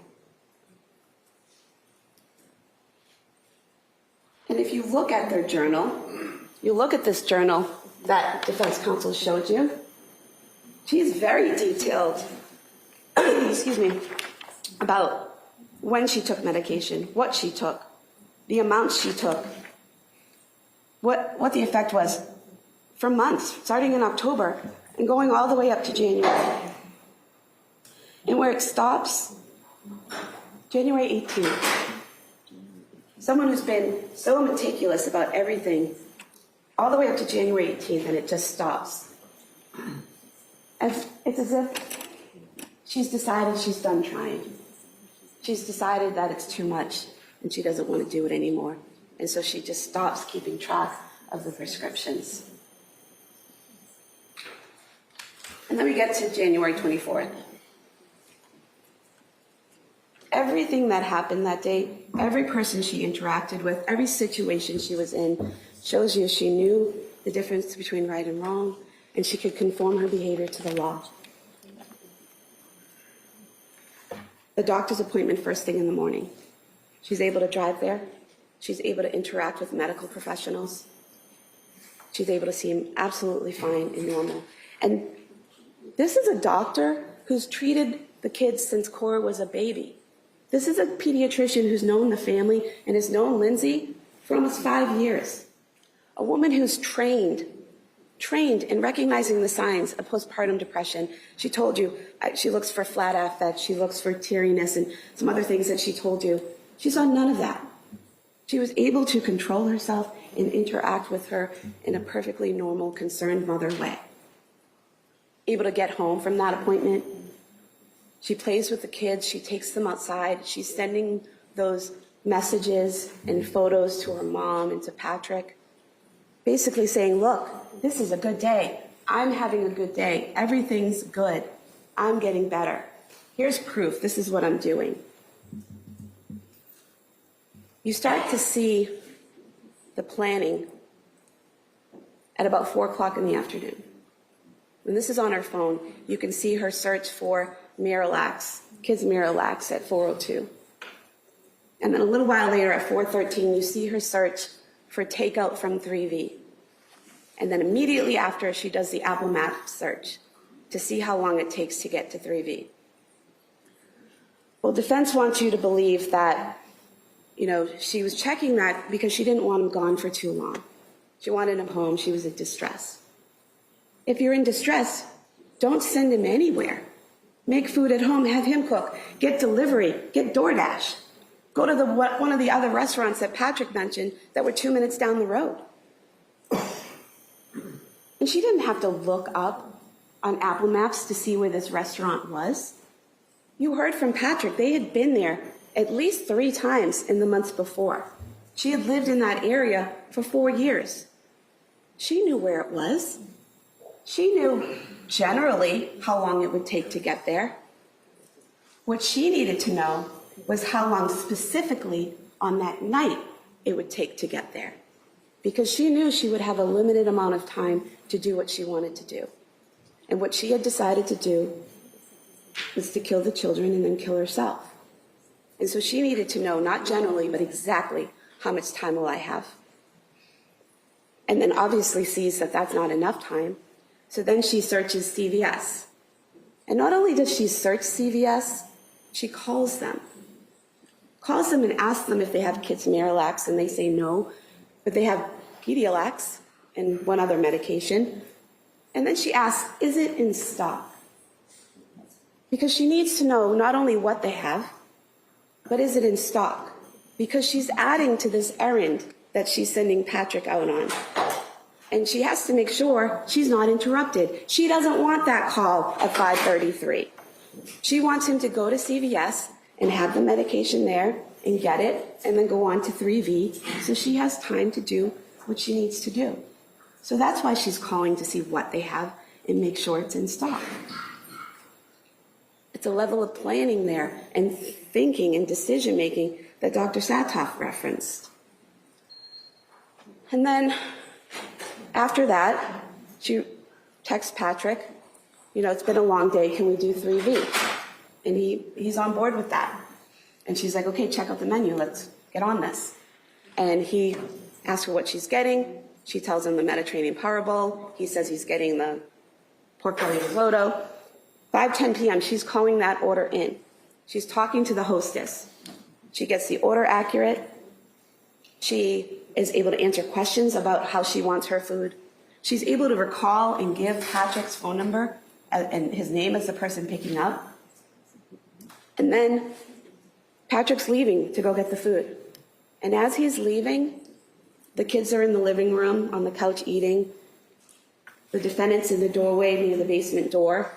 And she says to him, oh, by the way, can you go to CVS?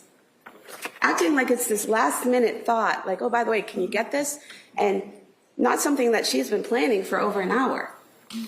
She knew about the Pedialax and she knew about 3V and she knew all of that before she even asked him about dinner. But it's like, oh, can you go to CVS on your way and get kids Pedialax? And he, of course, is like, sure, I'll get that. And he heads out the door at 5:15. And that's the time he leaves because he says to her, yeah, just text it to me. And that's such a normal kind of interaction that we have in your common sense and life experience. You're headed out the door to run an errand and someone in your home says, oh, while you're out, could you get me X, Y, and Z? And you're like, yeah, sure, just text it to me. Because you don't want to get there and be like, oh, what did they want me to get? It's such a normal interaction, right? Can you get this for me? Sure, text it to me. And he heads out the door and she texts it to him at 5:15 p.m. And then he goes to CVS, even though she's told him what to get and they have it, he still makes that call at 5:33. She calls him back at 5:34, and then he heads out to 3V and then comes home. And when he gets home, puts the things on the counter and it's quiet.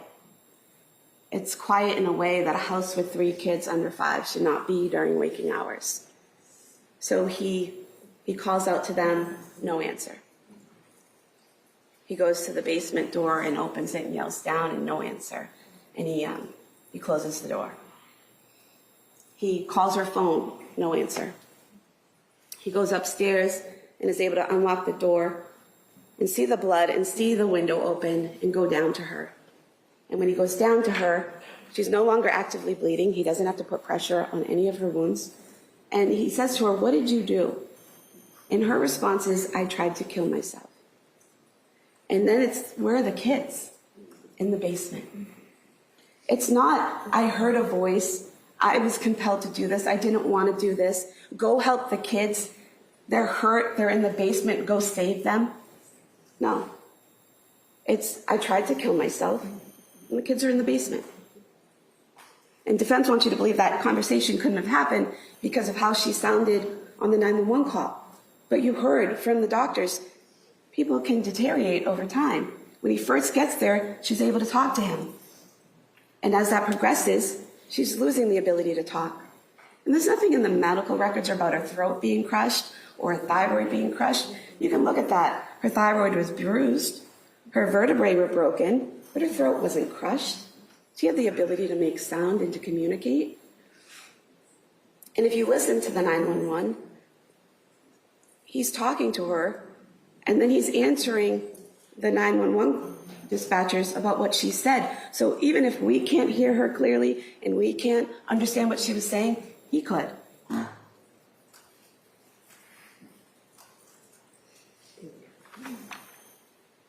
You know from all of the evidence that you have, putting aside the experts, but all the evidence you have in terms of crime scene photos and videos and the witness testimony and all the medical records, you know how she killed them, where she killed them, what time she killed them, and the order that she killed them in. Even without what she told the doctors about the order, that's something you can infer from the evidence.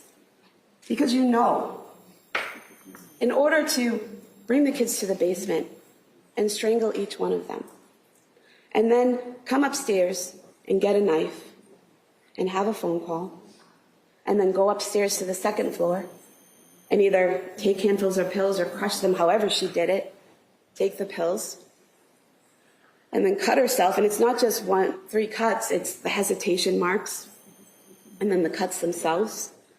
And then you know she bled in a couple spots for a little while, because you heard from Sherry Crook how the pooling in front of the mirror is someone, basically the blood dropping down and someone there for a period of time.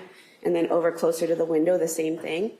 So she's bleeding in front of the mirror for a period of time, over by the window for a period of time, and then she goes out of the window.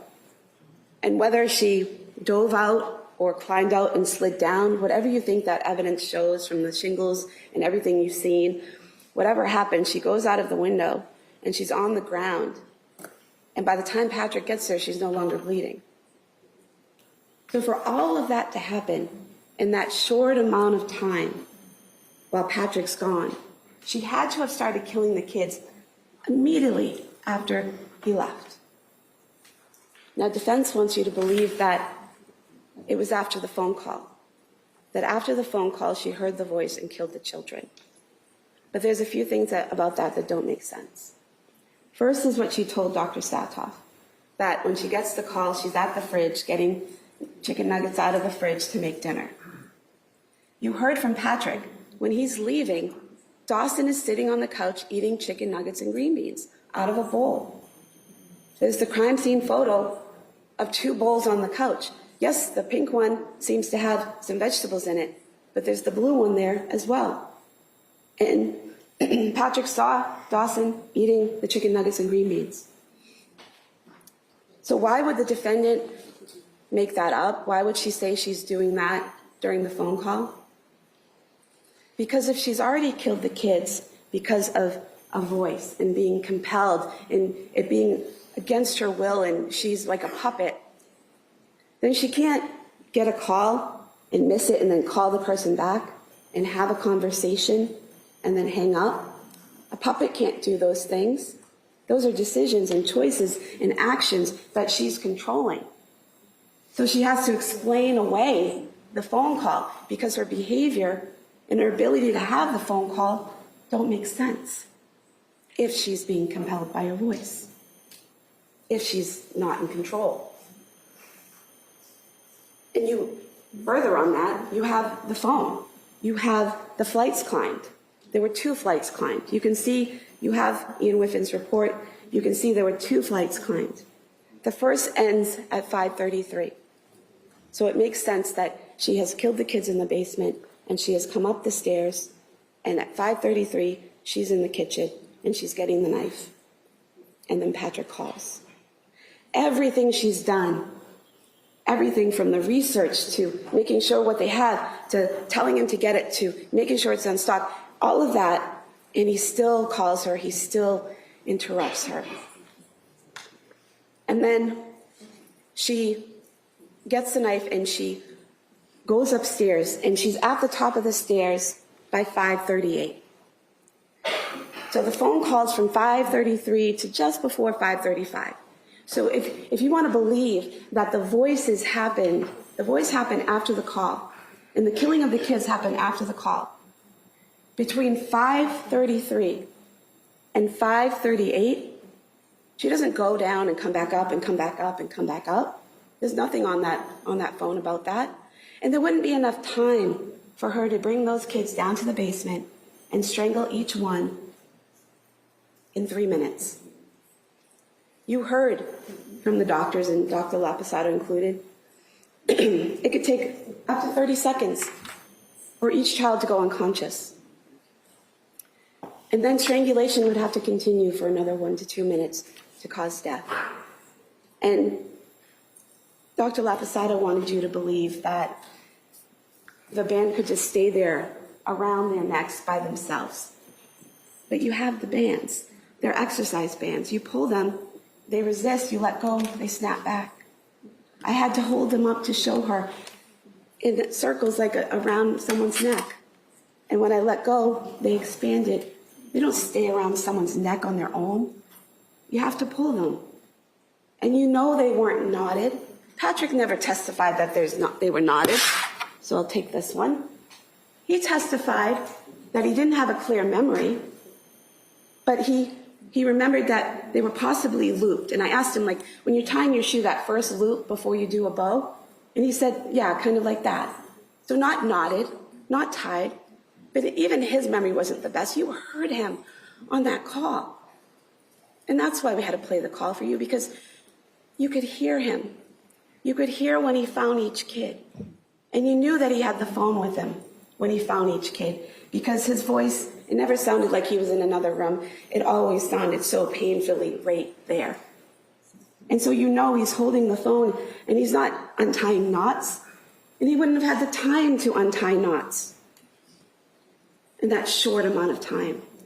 And then you have the firefighters looking in the window, seeing him with Dawson, and he's not untying a knot or unlooping something. They say they see him in an unwinding motion, unwrapping. That's why you had to listen to the 911, to show that she did stand over their limp bodies and strangle them for 1 to 2 minutes after they went unconscious. Because those weren't knotted, they weren't tied. They don't just stay there on their own.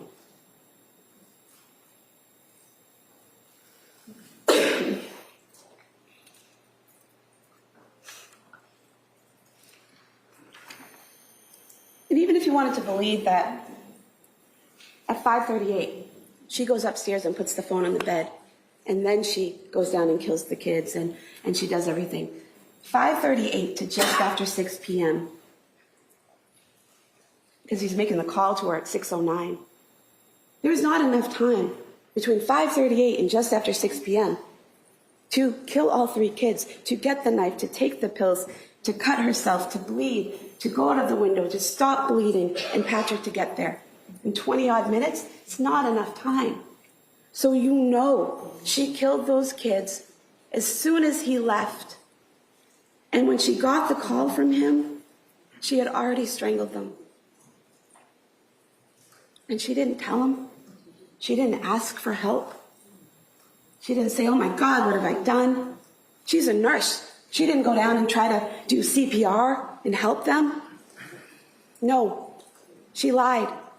She stayed calm. She presented herself as normal.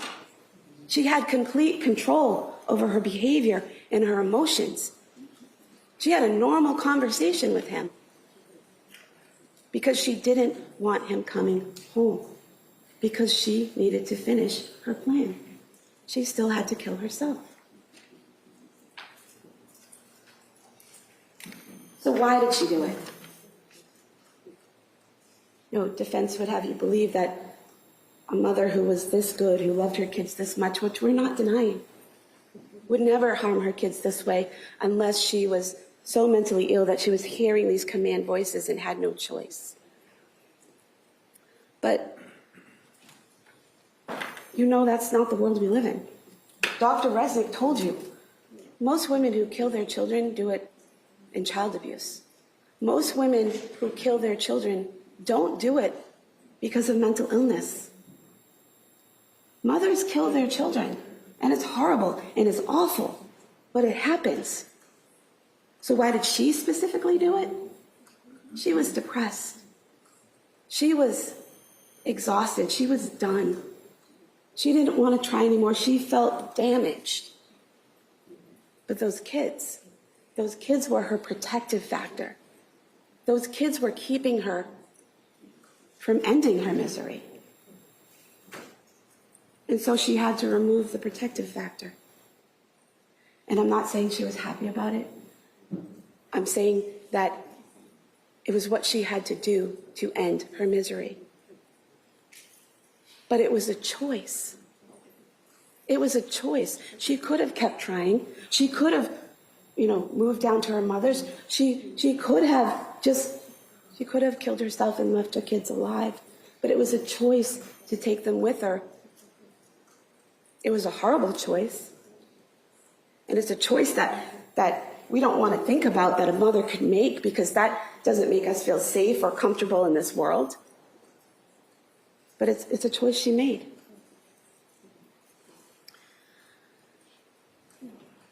She knew it was wrong because she sent Patrick out to do it.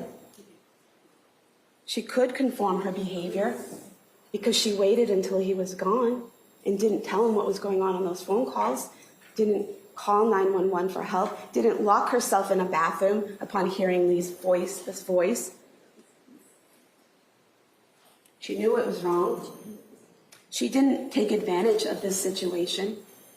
She created this situation, this opportunity to do what she wanted.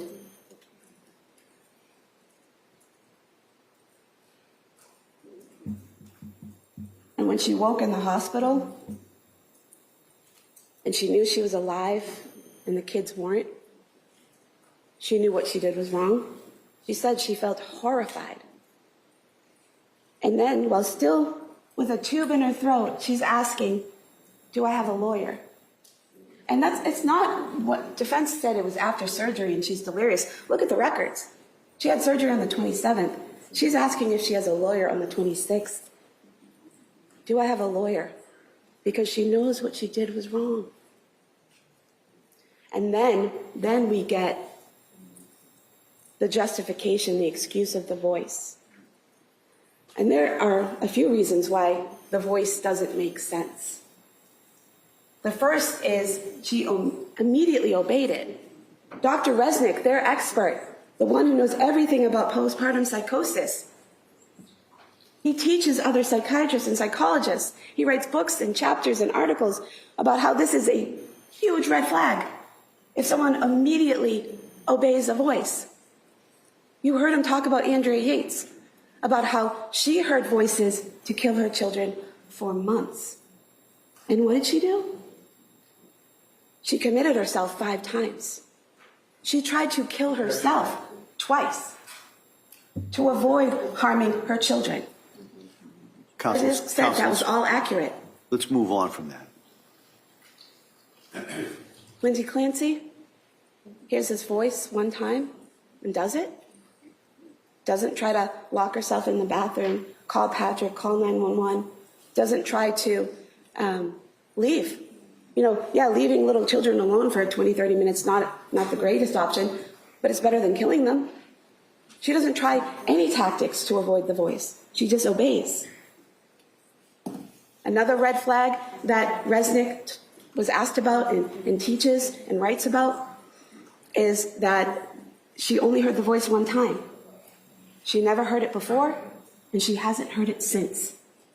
So how that works. It's a red flag that she's making up the voice. Another one is that what she said the voice told her isn't consistent. At the hospital, she says the voice said, you have to kill your children so you can kill yourself because they'll suffer without you. What she tells a lot of the doctors is, it says, this is your last chance, you have to kill the kids so you can kill yourself. And then she tells the chaplain, a third version, you have to kill the kids so you can kill yourself because they're in danger. There's these 3 different versions. Another flag red flag, it doesn't make sense. That she's saying the voice says all these different things. And then the fourth thing that doesn't make sense about the voice is that it's vague in its command. It doesn't tell her how to kill the kids, where, with what, nothing. It says kill the kids so you can kill yourself. So she had to choose where, the basement. She had to choose how, strangulation. She had to choose with what, exercise ban. Choose again, exercise ban. Choose again, exercise ban. She had to choose how to kill herself. Now, if you're being compelled by this voice, and you have no free will whatsoever, you're just your body's acting on the voice, why wouldn't you just kill yourself the same way you killed the children? You strangled them, you hang yourself. That's acting on compulsion, that's no choice. She tried 3 different ways. And none of them similar to what happened to the kids. And I'll take this other quarter now and explain to you why we got into the superficiality of the wounds and why we got into the height of the window and why we got into how she didn't take enough pills to actually kill herself. We're not saying she didn't want to kill herself. We're talking about that 3rd prong of suicidality that Dr. Satoff talked about. Remember, he talked about aloneness and feeling burdensome, but that 3rd category, capability. She wanted to kill herself, but her natural instinct to live was fighting against that. So she took pills, but you heard the toxicologists, they were all at therapeutic levels or below, except the Seroquel, which was a little elevated. She cut herself, but you saw the cuts on the meaty part of her arm horizontally. No arteries, no major blood vessels. Didn't need to be stitched the next day. The one on her neck didn't need to be stitched at all. She knew as a nurse those weren't going to kill her, but she was trying. And then going out of the window, 12, 13 feet. And she landed the wrong way and ended up paralyzed on the frozen ground.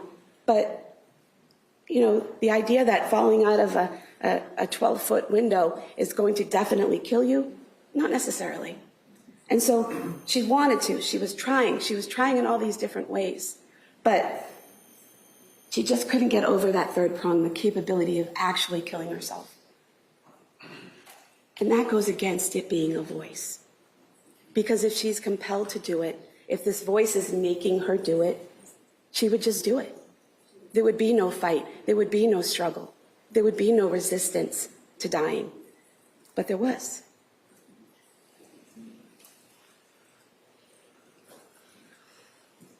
I guess the third one is Dr. Zeisel. We've never said that he told the defendant what to say. Not one witness, not one piece of evidence. The only person that said that Dr. Zeisel, that we were trying to say Dr. Zeisel told her to make up the voice, is defense counsel. He's the only one that asked about it. He's the only one that brought it up. We have never said that in this courtroom, and no witness has said that we've asked. She knew what she did was wrong. She could conform her behavior to the law and chose not to. And she didn't expect to have any consequences because she expected to die with her children. And we get to what we have to prove is that first degree is deliberate premeditation and extreme atrocity and cruelty. You know it was deliberate premeditation because of the way she killed them and the way they died. And the order also shows a rationality. The order she killed them in. Because Cora and Dawson are older. If she had tried to strangle one in front of the other, they would have known this is bad. And they would have tried to intervene or run and hide. And she had a very limited time. She didn't have time to try to find a child who ran off and hid. So taking Dawson first and moving him to a separate room, having Cora stay with Callan and having Dawson go in another room, that's rational. That makes sense. That's ordered thinking. And we didn't show you that post that she made about Dawson being a handful and not being compliant to show she was a bad mom. We showed it to you because it proves she knew that he was a handful. She knew that he was less likely to be compliant, to just go along. She knew that he might struggle. And so it made sense rationally to remove him and separate him first and kill him first. And she brought him into that room, into the office, and closed the door, and she wrapped that band around his little neck. And she squeezed until he was unconscious. As the blood's pooling in his face and causing those blood vessels to burst, causing him pain and panic and confusion. And defense calls Dr. La Posada to say, no, it wasn't 20 or 30 seconds. It was only 5 or 10 seconds until he went unconscious. I'm sorry, how many seconds is it okay for them to have been in pain and panic and confusion? How about it wasn't okay for 1 second for any of those children to feel that? And they all felt it, all for up to 30 seconds. And then she continued strangling their limp bodies for 1 to 2 minutes to make sure they were dead. Deliberate premeditation. And then extreme atrocity and cruelty. The indifference that she showed to their pain, to their struggle, to their suffering, leaving them there on the floor with the bands around their necks, completely indifferent, because she had a plan and she was following it through. Just think of that. The being strangled and the pain and the confusion that they're going through, and it's being done by their mom. Their mom is the one that's hurting them. Their mom is the one that's killing them. That's extreme atrocity and cruelty.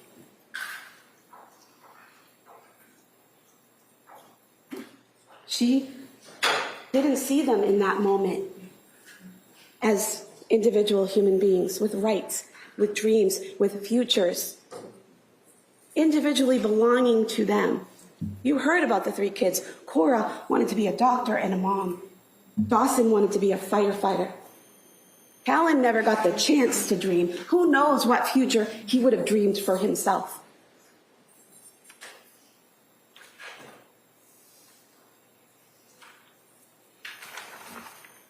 She killed them, and she left them there on the floor with the bands around their necks. She didn't bring them up to their beds and put them with their favorite stuffed animal and cover them up gently and lovingly, leaving them peacefully there. No. She left them discarded on the basement floor like broken toys because she was done playing the game. You know to a moral certainty she is guilty.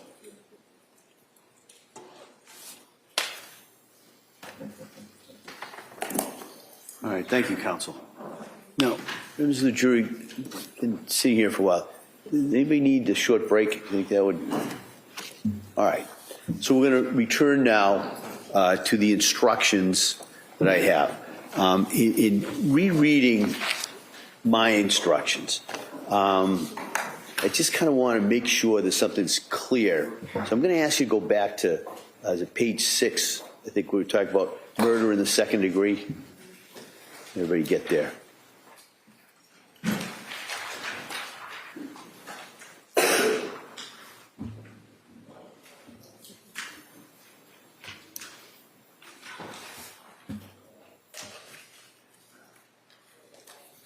All right. And what I just kind of wanted to make clear, that you may consider the defendant's mental condition at the time of the killing, including any credible evidence of mental impairment or the effect on the defendant of her consumption of prescription drugs, in determining any of the elements in the murder in the second degree charge as well. I mentioned that for some of the others, but and specifically for the charge in murder in the second degree, there's an element regarding intent. Okay, so I just kind of wanted to make that clear. Probably is suggested in that, but as I read through it, I just kind of wanted to remind you that you can, as I said, you can consider the defendant's mental condition at the time of the killing, including any credible evidence of mental impairment or the effect on the defendant of her consumption of prescription drugs, in determining the elements in murder in the second degree. All right, so I hope that cleared things up rather than confusing you any. But now I'm going to go to the general principles in regards to this case. All right. Now, as I said to you before, I'm incorporating the instructions that I gave earlier before the closing arguments with these instructions. So I want to talk about the presumption of innocence and the burden of proof. Once again, the indictments against Ms. Clancy are only an accusation. They're not evidence. The defendant has denied that she's guilty of the crimes charged in these indictments. The law presumes the defendant to be innocent of the charges against her. This presumption of innocence is a rule of law that compels you to find the defendant not guilty unless and until the Commonwealth produces evidence from whatever source that proves that the defendant is guilty beyond a reasonable doubt. This burden of proof never shifts. The defendant is not required to call any witnesses or produce any evidence, since she is presumed to be innocent. The presumption of innocence stays with the defendant unless and until the evidence convinces you, unanimously as a jury, that the defendant is guilty beyond a reasonable doubt. It requires you to find the defendant not guilty unless your guilt has been proved beyond a reasonable doubt. Your verdict, whether it is guilty or not guilty, must be unanimous. All right. Now, reasonable doubt. The burden is on the Commonwealth to prove beyond a reasonable doubt that the defendant is guilty of the charges made against her, as I just told you. But what is proof beyond a reasonable doubt? Well, the term is often used and probably pretty well understood, though it's not easily defined. Proof beyond a reasonable doubt does not mean proof beyond all possible doubt, for everything in the lives of human beings is open to some possible or imaginary doubt. A charge is proved beyond a reasonable doubt if, after you've compared and considered all of the evidence, you have in your minds an abiding conviction to a moral certainty that the charge is true. When we refer to moral certainty, we mean the highest degree of certainty possible in matters relating to human affairs, based solely on the evidence that has been put before you in this case. I've told you that every person is presumed to be innocent until she is proved guilty, and that the burden of proof is on the prosecutor. If you evaluate all the evidence and you still have a reasonable doubt remaining, the defendant is entitled to the benefit of that doubt and must be acquitted. It is not enough for the Commonwealth to establish a probability, even a strong probability, that the defendant is more likely to be guilty than not guilty. That is not enough. Instead, the evidence must convince you of the defendant's guilt to a reasonable and moral certainty, a certainty that convinces your understanding and satisfies your reason and judgment as jurors who are sworn to act conscientiously on the evidence. This is what we mean by proof beyond a reasonable doubt. Now, I want to talk initially about my function of the judge. My function as a judge in this case has been to see that the trial was conducted fairly, efficiently, and in an orderly manner. It's also my responsibility to rule on what you may consider as evidence and to instruct you on the law that applies in this case. It's your duty as jurors in this case to accept the law as I stated to you. You should consider all of my instructions as a whole. You may not ignore any instruction or give special attention to any one instruction. You must follow the law as I give it to you, whether you agree with it or not. That's not just because I'm the judge. It's because every person who comes to court for trial is equal and is subject to the same law. And if jurors in each case were to apply what they thought the law should be, and the jurors in different cases had different views, then the parties in those cases would not be treated equally. The law that I'm instructing you on is the law that has been established by our legislature and our appellate courts, and it applies to everyone. And you must apply the law as I instruct you. Function of the jury. Your function is to determine the facts of this case. You are the sole and exclusive judges of the facts. You alone determine what evidence to accept, how important any evidence is that you do accept, and what conclusions to draw from all the evidence. You must apply the law as I give it to you, to the facts as you determine them to be, in order to decide whether the Commonwealth has proven its case. You should determine the facts solely on a fair consideration of the evidence. You are to be completely fair and impartial, and you are not to be swayed by prejudice, by personal likes or dislikes towards either side, or by any personal view you may have the nature of the claims or the defenses in the case. Your decisions must rest solely on the facts that you find and the law that I give to you in these instructions. Nor are you to be influenced by any personal likes or dislikes you've come to feel towards any party or any attorney. In this courtroom, every person is equal and is entitled to a fair and impartial verdict in accordance with the evidence and the law. You are not to decide this case based on anything you may have read or heard outside of this courtroom. That, with the exception of that, is the observations you made at that view, and I'll talk about that a little bit later. You are not to engage in any guesswork about any unanswered questions that remain in your mind, or to speculate about what the quote-unquote real facts might or might not have been, beyond what has been proved by the evidence. You should not consider anything that I've said or done during the trial as any indication of any opinions as to how you should decide this case. If you believe that I've expressed or hinted at any opinion about the facts of this case, please disregard it. I have no opinion about the facts or what your verdict ought to be. That is solely and exclusively your duty and your responsibility. Now, I'm talk about function of counsel. It was the duty of the lawyers in this case to object when the other side offered evidence which that lawyer believed was not admissible under our law. They also had an obligation to ask to speak to me at the sidebar about questions of law which the law requires me to rule on outside of your hearing. The purpose of such objections in rulings is not to keep relevant information from you. You should not draw any inference, favorable or unfavorable, to any attorney or their client for objecting to proposed evidence or asking me to make such rulings.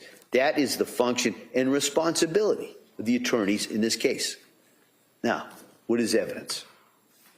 As I told you, you are to decide what the facts are solely from the evidence admitted in this case and not from suspicion or conjecture. The evidence consists of the testimony of witnesses as you recall it, and any documents, photographs, or videos or other things that were received into evidence as exhibits. You may also consider any observations that you made while at the view that we took earlier in the trial. In this case, there may be certain documents or photographs that are entered multiple times. This does not mean that that evidence is any more or less important than any other evidence. You, the jurors, will decide how to evaluate the evidence, that is, what weight to put to it. Now, in reviewing documents and evidence, you might find that there's some information that's been whited out or redacted. This is because the court has made some legal rulings about what evidence is relevant to this case. You should not draw any negative inference against either party based on these redactions, nor are you to speculate about what information has been redacted. In addition, a couple of stipulations were entered into evidence during the course of this trial. A stipulation is an agreement that has been made between the parties. The contents of such stipulation may be accepted by you as facts and relied on you along with other facts that you find based on the evidence. Now, of course, the quality or strength of the proof is not determined by the sheer volume of evidence or the number of witnesses or exhibits. It's the weight of the evidence, its strength, intending to prove the issue at stake that's important. Some things that occur during a trial are not evidence, and you may not consider them as evidence in deciding the facts of this case. A question put to a witness is never evidence. Only the answers are evidence. So if a witness agrees with a fact or a proposition contained in a question, then the fact or proposition agreed to is evidence. However, if a witness disagrees with a fact or proposition contained in a question, then the fact or proposition is not evidence simply because it was suggested in the question. You would have to look elsewhere for evidence about that issue. You may not consider any answers that I've stricken. They're not evidence and cannot be used by you as evidence or considered by you for any purpose. The opening statement and closing arguments of the lawyers, not evidence. They're only intended to assist you in understanding the positions of the party. My instructions and anything that I've said during the trial, not evidence. All right, so if your memory of the testimony differs from the attorney's or mine, you are to follow your own recollection. You must consider the evidence as a whole. Now, I want to talk about direct and circumstantial evidence. There are two types of evidence that you may use to determine the facts in this case. There's direct evidence and there's circumstantial evidence. The law allows both direct and circumstantial evidence in a criminal case, and circumstantial evidence alone may be sufficient to establish guilt beyond a reasonable doubt. Direct evidence is when a witness testifies directly about the fact that is sought to be proved based upon what he or she claims to have seen, heard, or felt with their own senses. And the question there is whether you believe that witness or not.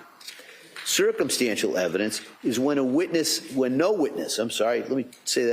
Circumstantial evidence is when no witness can testify directly about the fact that's sought to be proved, but you are presented with evidence of other facts and then asked to draw reasonable inferences from them about the fact that's sought to be proved.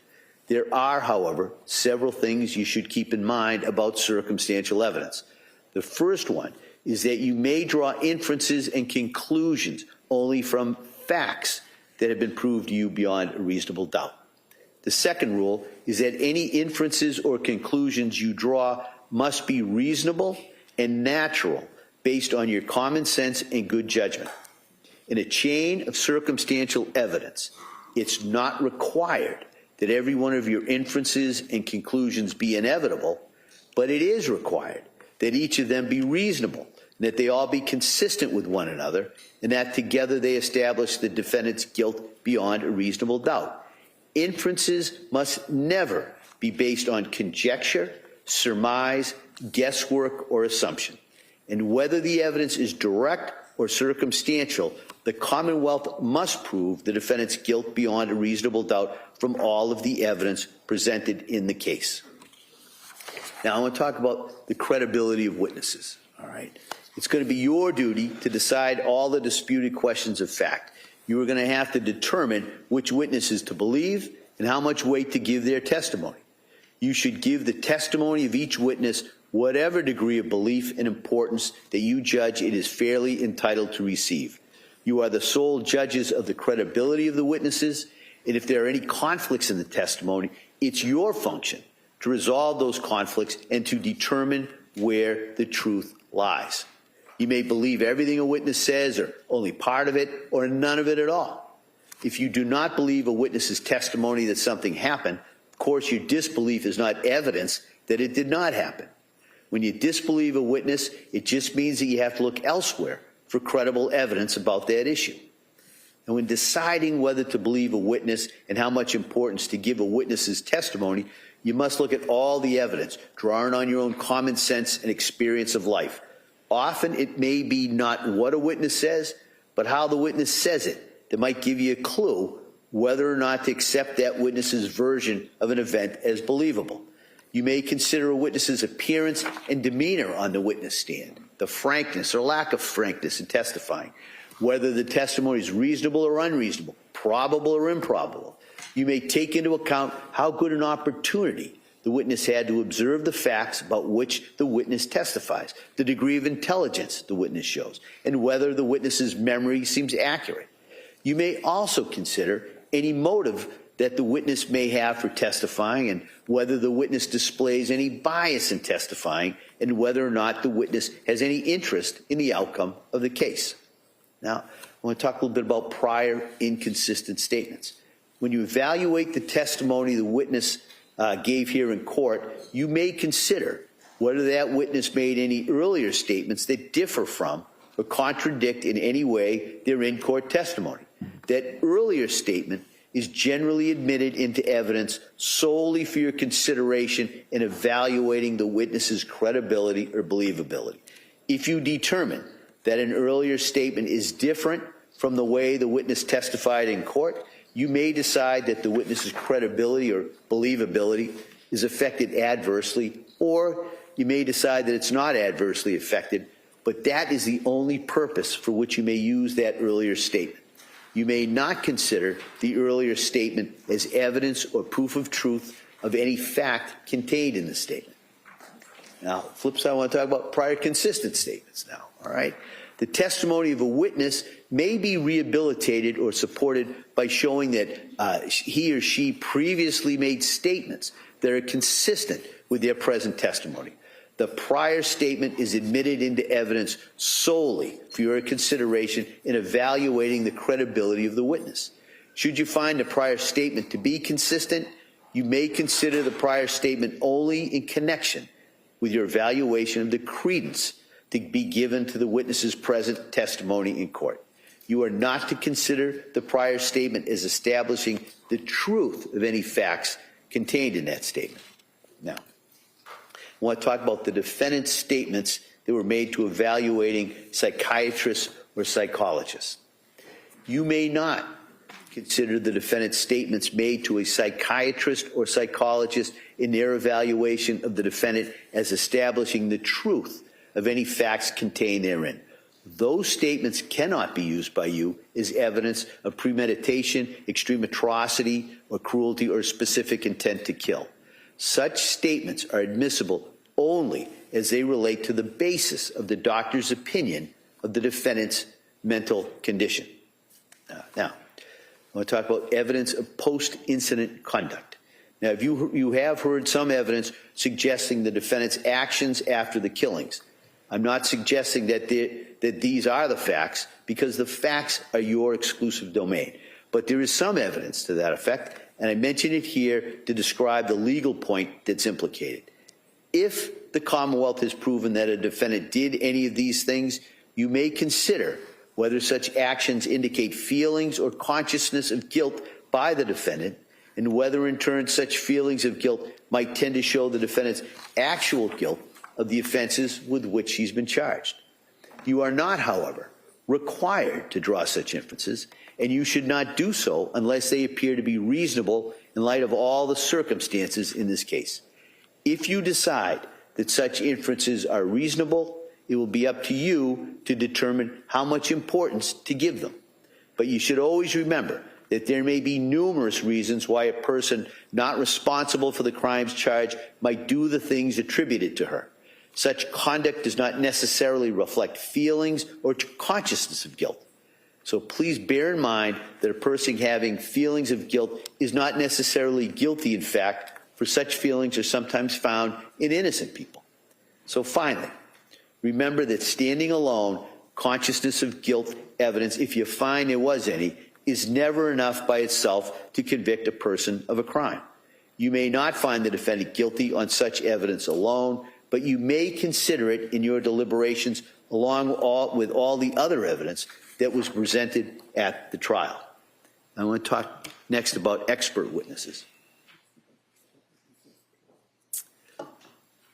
Now, there were a number of expert witnesses in this case.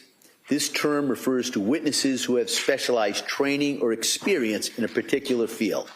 Generally, in cases that are tried in our courts, both civil and criminal, witnesses may testify only to facts that are within their own personal knowledge, that is, things they have personally seen or heard or felt. Because a particular witness has specialized training in their field does not put that witness on a higher level than any other witness, and you are to treat an expert witness just as you would treat any other witness. You may believe all of the expert's testimony, none of it, or anything between those two extremes. There is no requirement for you to believe an expert merely because they are an expert. As with any other witness, it's completely up to you to decide whether you accept the testimony of an expert witness, including the opinions that the witness gave. It's also entirely up to you to decide whether you accept the facts relied on by the expert and decide what conclusions, if any, you draw from the expert's testimony. You must, as has been explained, keep firmly in mind that you alone decide what the facts are. If you conclude that an expert's opinion is not based on the facts as you find those facts to be, then you may reject the testimony and the opinion of the expert in whole or in part. You are also free to reject the testimony and the opinion of an expert witness in whole or in part if you determine that the witness's opinion is not based on sufficient education, experience, or that the testimony of the witness was motivated by some bias or interest in this case. All right? Now, you may have noticed that Ms. Clancy did not testify at this trial. The defendant has an absolute right not to testify, since the entire burden of proof in this case is on the Commonwealth to prove that the defendant is guilty. It is not up to the defendant to prove that she is innocent. Under our system of law, a defendant has a perfect right to say to the Commonwealth, quote, "You have the burden of proving your case against me beyond a reasonable doubt. I do not have to say a word," unquote. The fact that the defendant did not testify has nothing to do with the question of whether she's guilty or not guilty. You are not to draw any adverse inference against the defendant because she did not testify. You are not to consider it in any way or even discuss it in your deliberations. You must determine whether the Commonwealth has proved its case against the defendant based solely on the testimony of the witnesses and the exhibits. Now, speaking of the exhibits, now I'm going to talk about that. You will have all the exhibits and the stipulations with you in the jury room. If there's a need to play an exhibit or view one, the court will make a computer available for you to use. The things you heard me say we're marking for identification only are not evidence, and you're not going to have those items with you in the jury room because they're not technically part of the evidence. We marked them so we could keep track of them as we went from witness to witness, and there'd be a clear record of some of the rulings I made. So coming back, however, the exhibits that were introduced in evidence, you'll have those with you. You alone will decide the weight that they deserve to receive in helping you make your ultimate judgment about whether the Commonwealth has proven its case. You're not required to believe something simply because it's written on a piece of paper or it appears in a photograph. You're not, of course, required to disbelieve it just because it appears there either. Whether to believe what an exhibit purports to show and how much weight to give the exhibit is entirely up to you to decide. Now, the view. Early in the trial, we drove by some sites and visited an address in Duxbury. As I told you at the time, we referred to that as a view. The purpose of the view was to help you better understand the evidence that you heard during the trial and to help you appreciate the location and its surroundings. The view is part of the case. The observations that you made while on the view may be used and considered in your deliberations in reaching a verdict. Now, I want to talk a little bit about some photographs. The Commonwealth has introduced certain photographs depicting the victims. You'll have those photographs with you during your deliberations. The images depicted are not pleasant. As I instructed you at the time they were introduced, your verdict must not in any way be influenced by the fact that these images are unpleasant or graphic. The defendant is entitled to a verdict based solely on the evidence, and not one based on pity or sympathy for the decedents, which might be occasioned by the images depicted. Consider those exhibits only as they may draw attention to a clinical, medical status, or nature of the victim's injuries, the cause of their death, or to the nature of the incident itself. Now, about notes. At the outset of the case, I spoke to you regarding the use of notes, and I want to repeat it this time.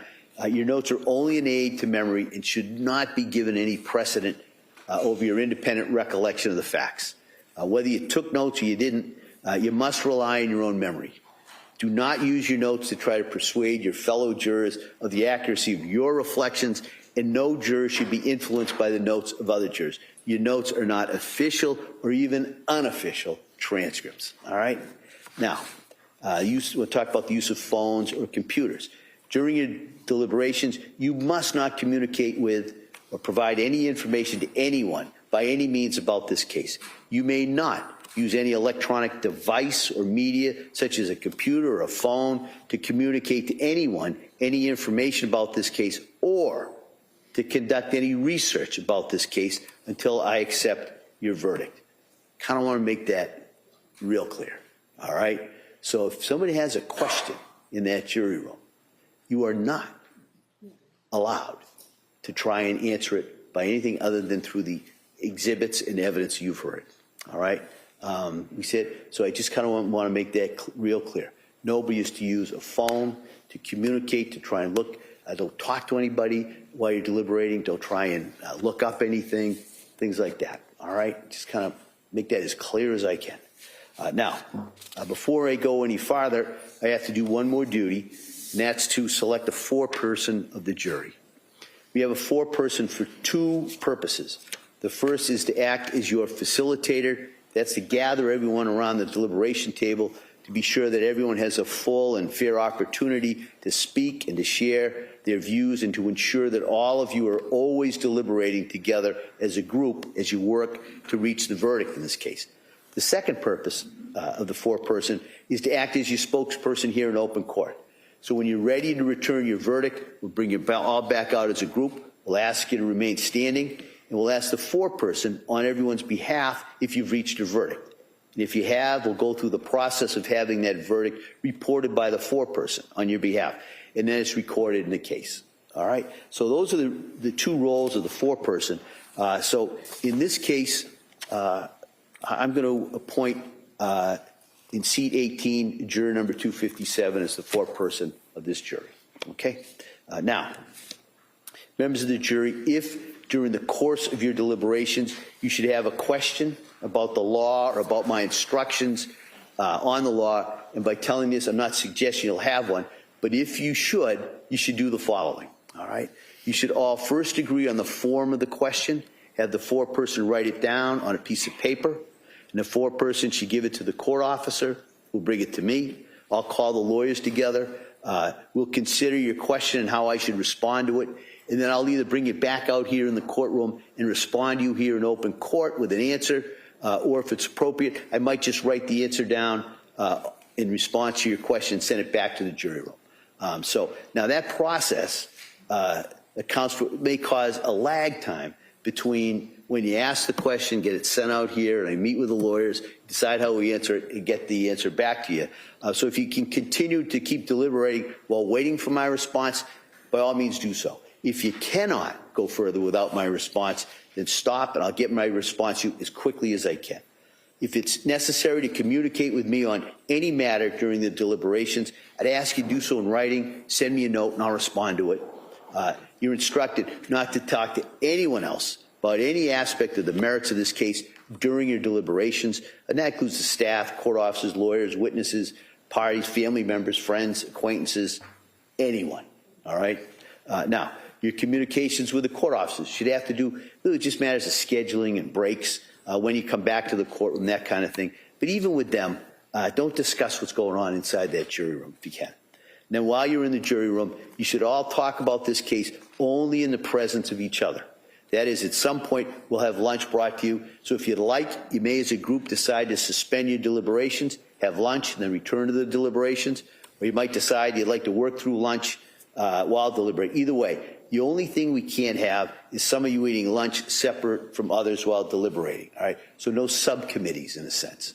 What you do as a group, all right? You do it all together. Now I'm going to get to a difficult part, reducing and sending out the jury, all right? When we impanel a jury at the beginning of a trial, we never know whether some personal emergency will arise or during the course of the trial, which would require one or more of the jurors to be excused from further jury duty.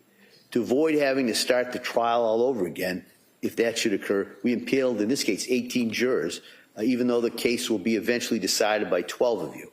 And we made that decision because this is a lengthy case over the summer.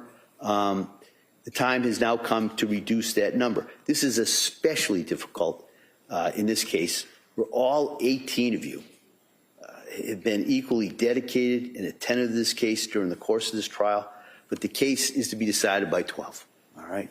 And so the way it's done is the clerk will draw the alternates' names, we put all the numbers, the exclusion of the foreperson, and then we'll draw out the names randomly for the alternates. And the purpose of the alternate, for those of you who are selected, is that even during the course of deliberations, sometimes things happen. You know, one of the deliberating jurors gets sick or a family emergency, and so we may, and it happens fairly regularly, they would have to substitute one of the alternate jurors into the deliberating jurors. Because if we didn't have the alternate jurors still here, we'd have to start all over again. So that's why we do it. It doesn't make it any easier, but I thought I'd just explain to you why we have to do that.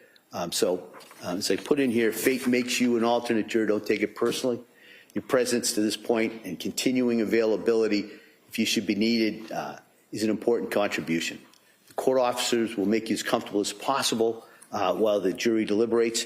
If you're an alternate juror, you should not discuss this case with anyone at all while the deliberations are ongoing, nor discuss it among your fellow alternates, as the need might come up that you have to join in the deliberations. So in other words, the alternate jurors can't have their own kind of informal deliberations, and it's very difficult, but I just kind of want to make that clear, that you have to do that, or you cannot do that. So at this point, I'm going to ask the clerk to reduce the jury at this point. The following jurors are chosen as alternates.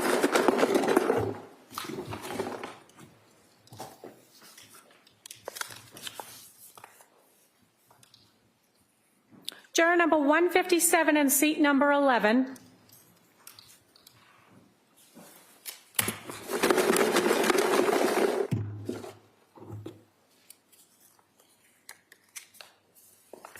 Juror number 162 in seat number 12.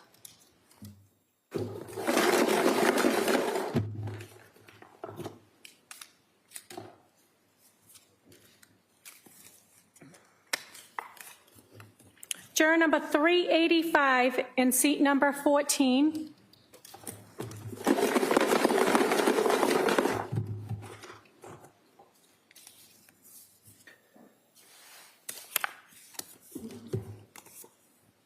Juror number 122 in seat number 6.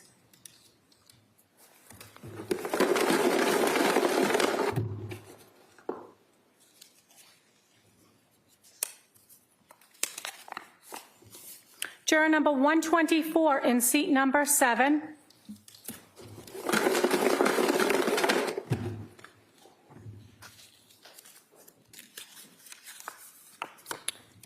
And juror number 245 in seat number 15. All right, thank you. Now,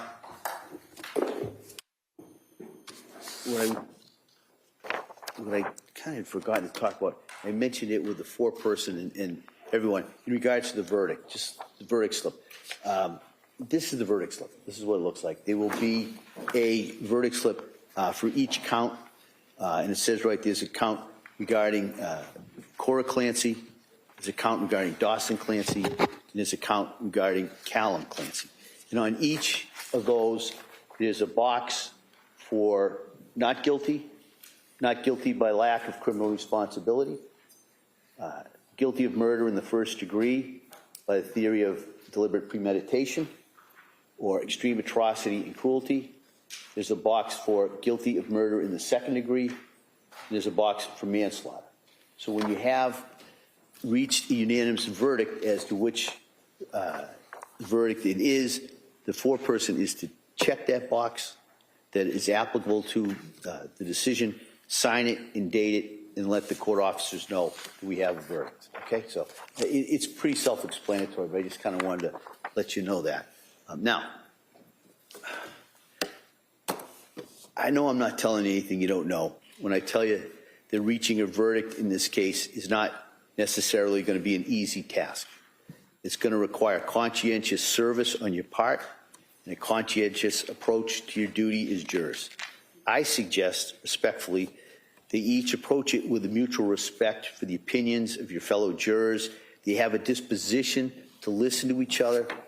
Don't be afraid to change your own opinion if the discussion persuades you that you should, but don't come to a decision simply because other jurors feel it's the right decision. It's your decision, all right?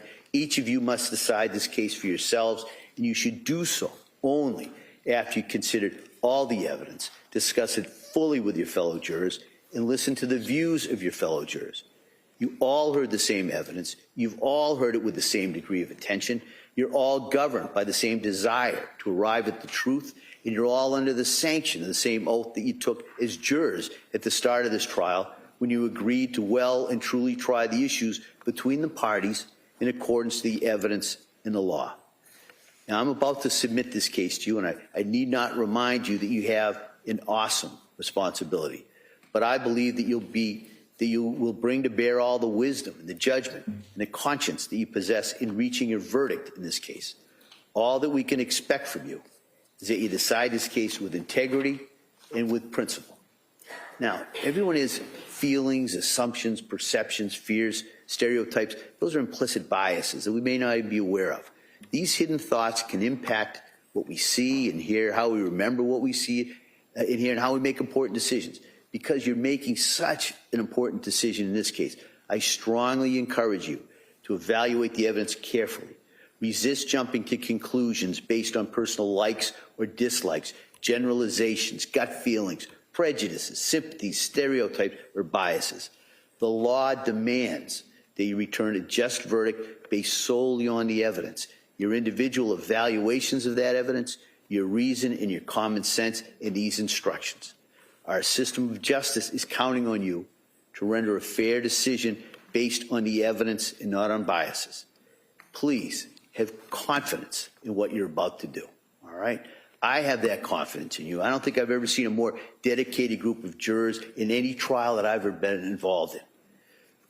You're all people of intelligence and common sense. Collectively, you're bringing a truly powerful force to determine the truth of the matters in this case. And I, as I said, have great confidence with this case in your hands. You're honest, thoughtful, and fair, and be that as you took the oath to be. I am completely confident they'll be able to arrive at a just verdict, whatever that verdict may be. So at this time, I'm going to ask if I could see counsel at sidebar just for a second, and then we'll have the clerks swear in the court officers, and then you'll be sent out to deliberate.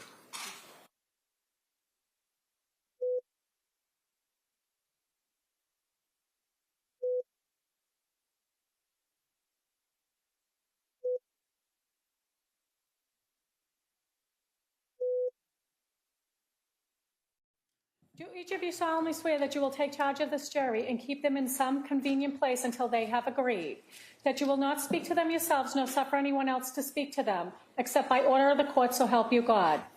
As to the alternate jurors, keep your hands raised.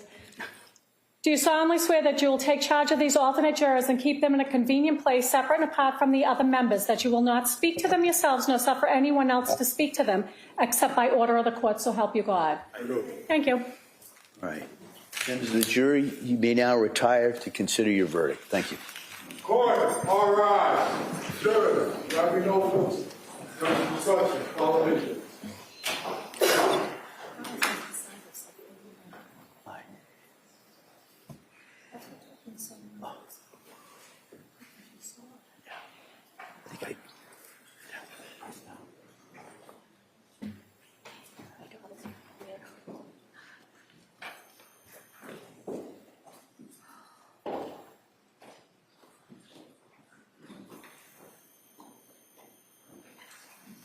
Jurors have exited the courtroom. All right, everybody can be seated.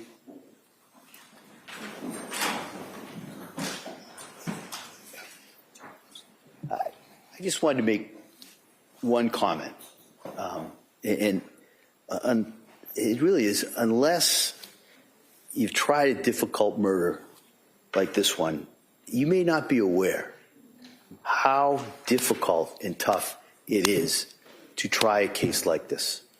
It's emotionally taxing, it's intellectually challenging, it's physically exhausting.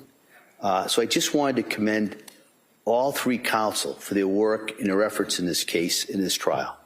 I know how challenging it's been for them, so I just kind of wanted to acknowledge that and thank them for their efforts in regards in this case. So then before we break, could I see counsel just in regards to a couple of the exhibits?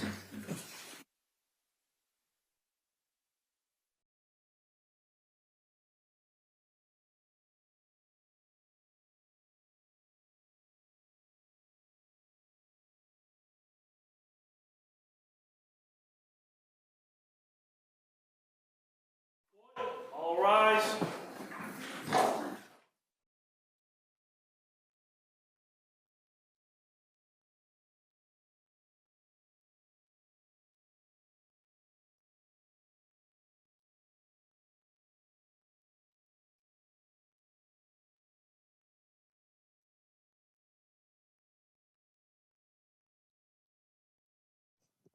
All right.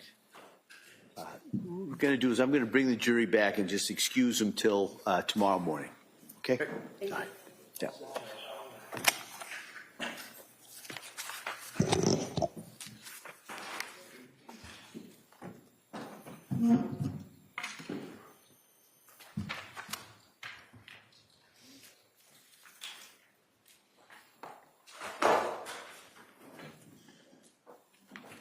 Court, all rise. Jurors entering.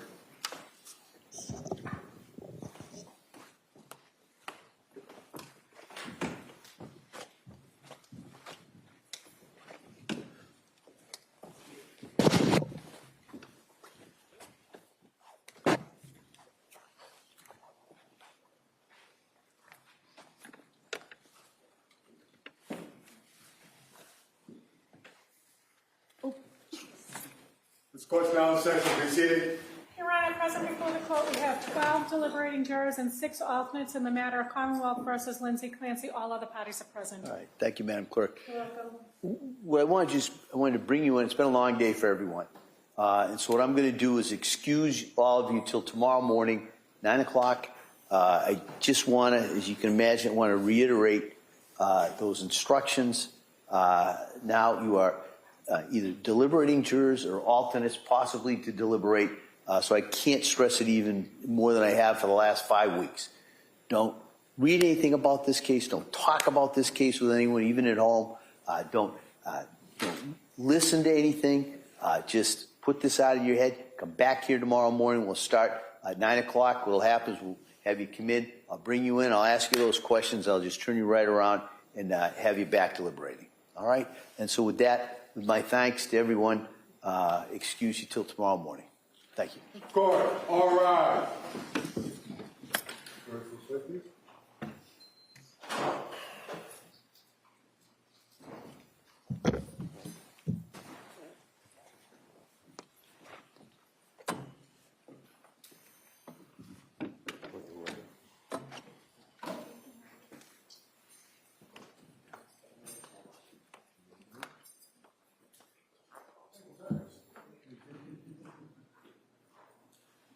Jurors have exited the quorum. This court's in session. All right. Please be seated. Anything we need to address before tomorrow? Counsel. Thank you, everyone. We'll be in recess till tomorrow. Thank you. Court, all rise.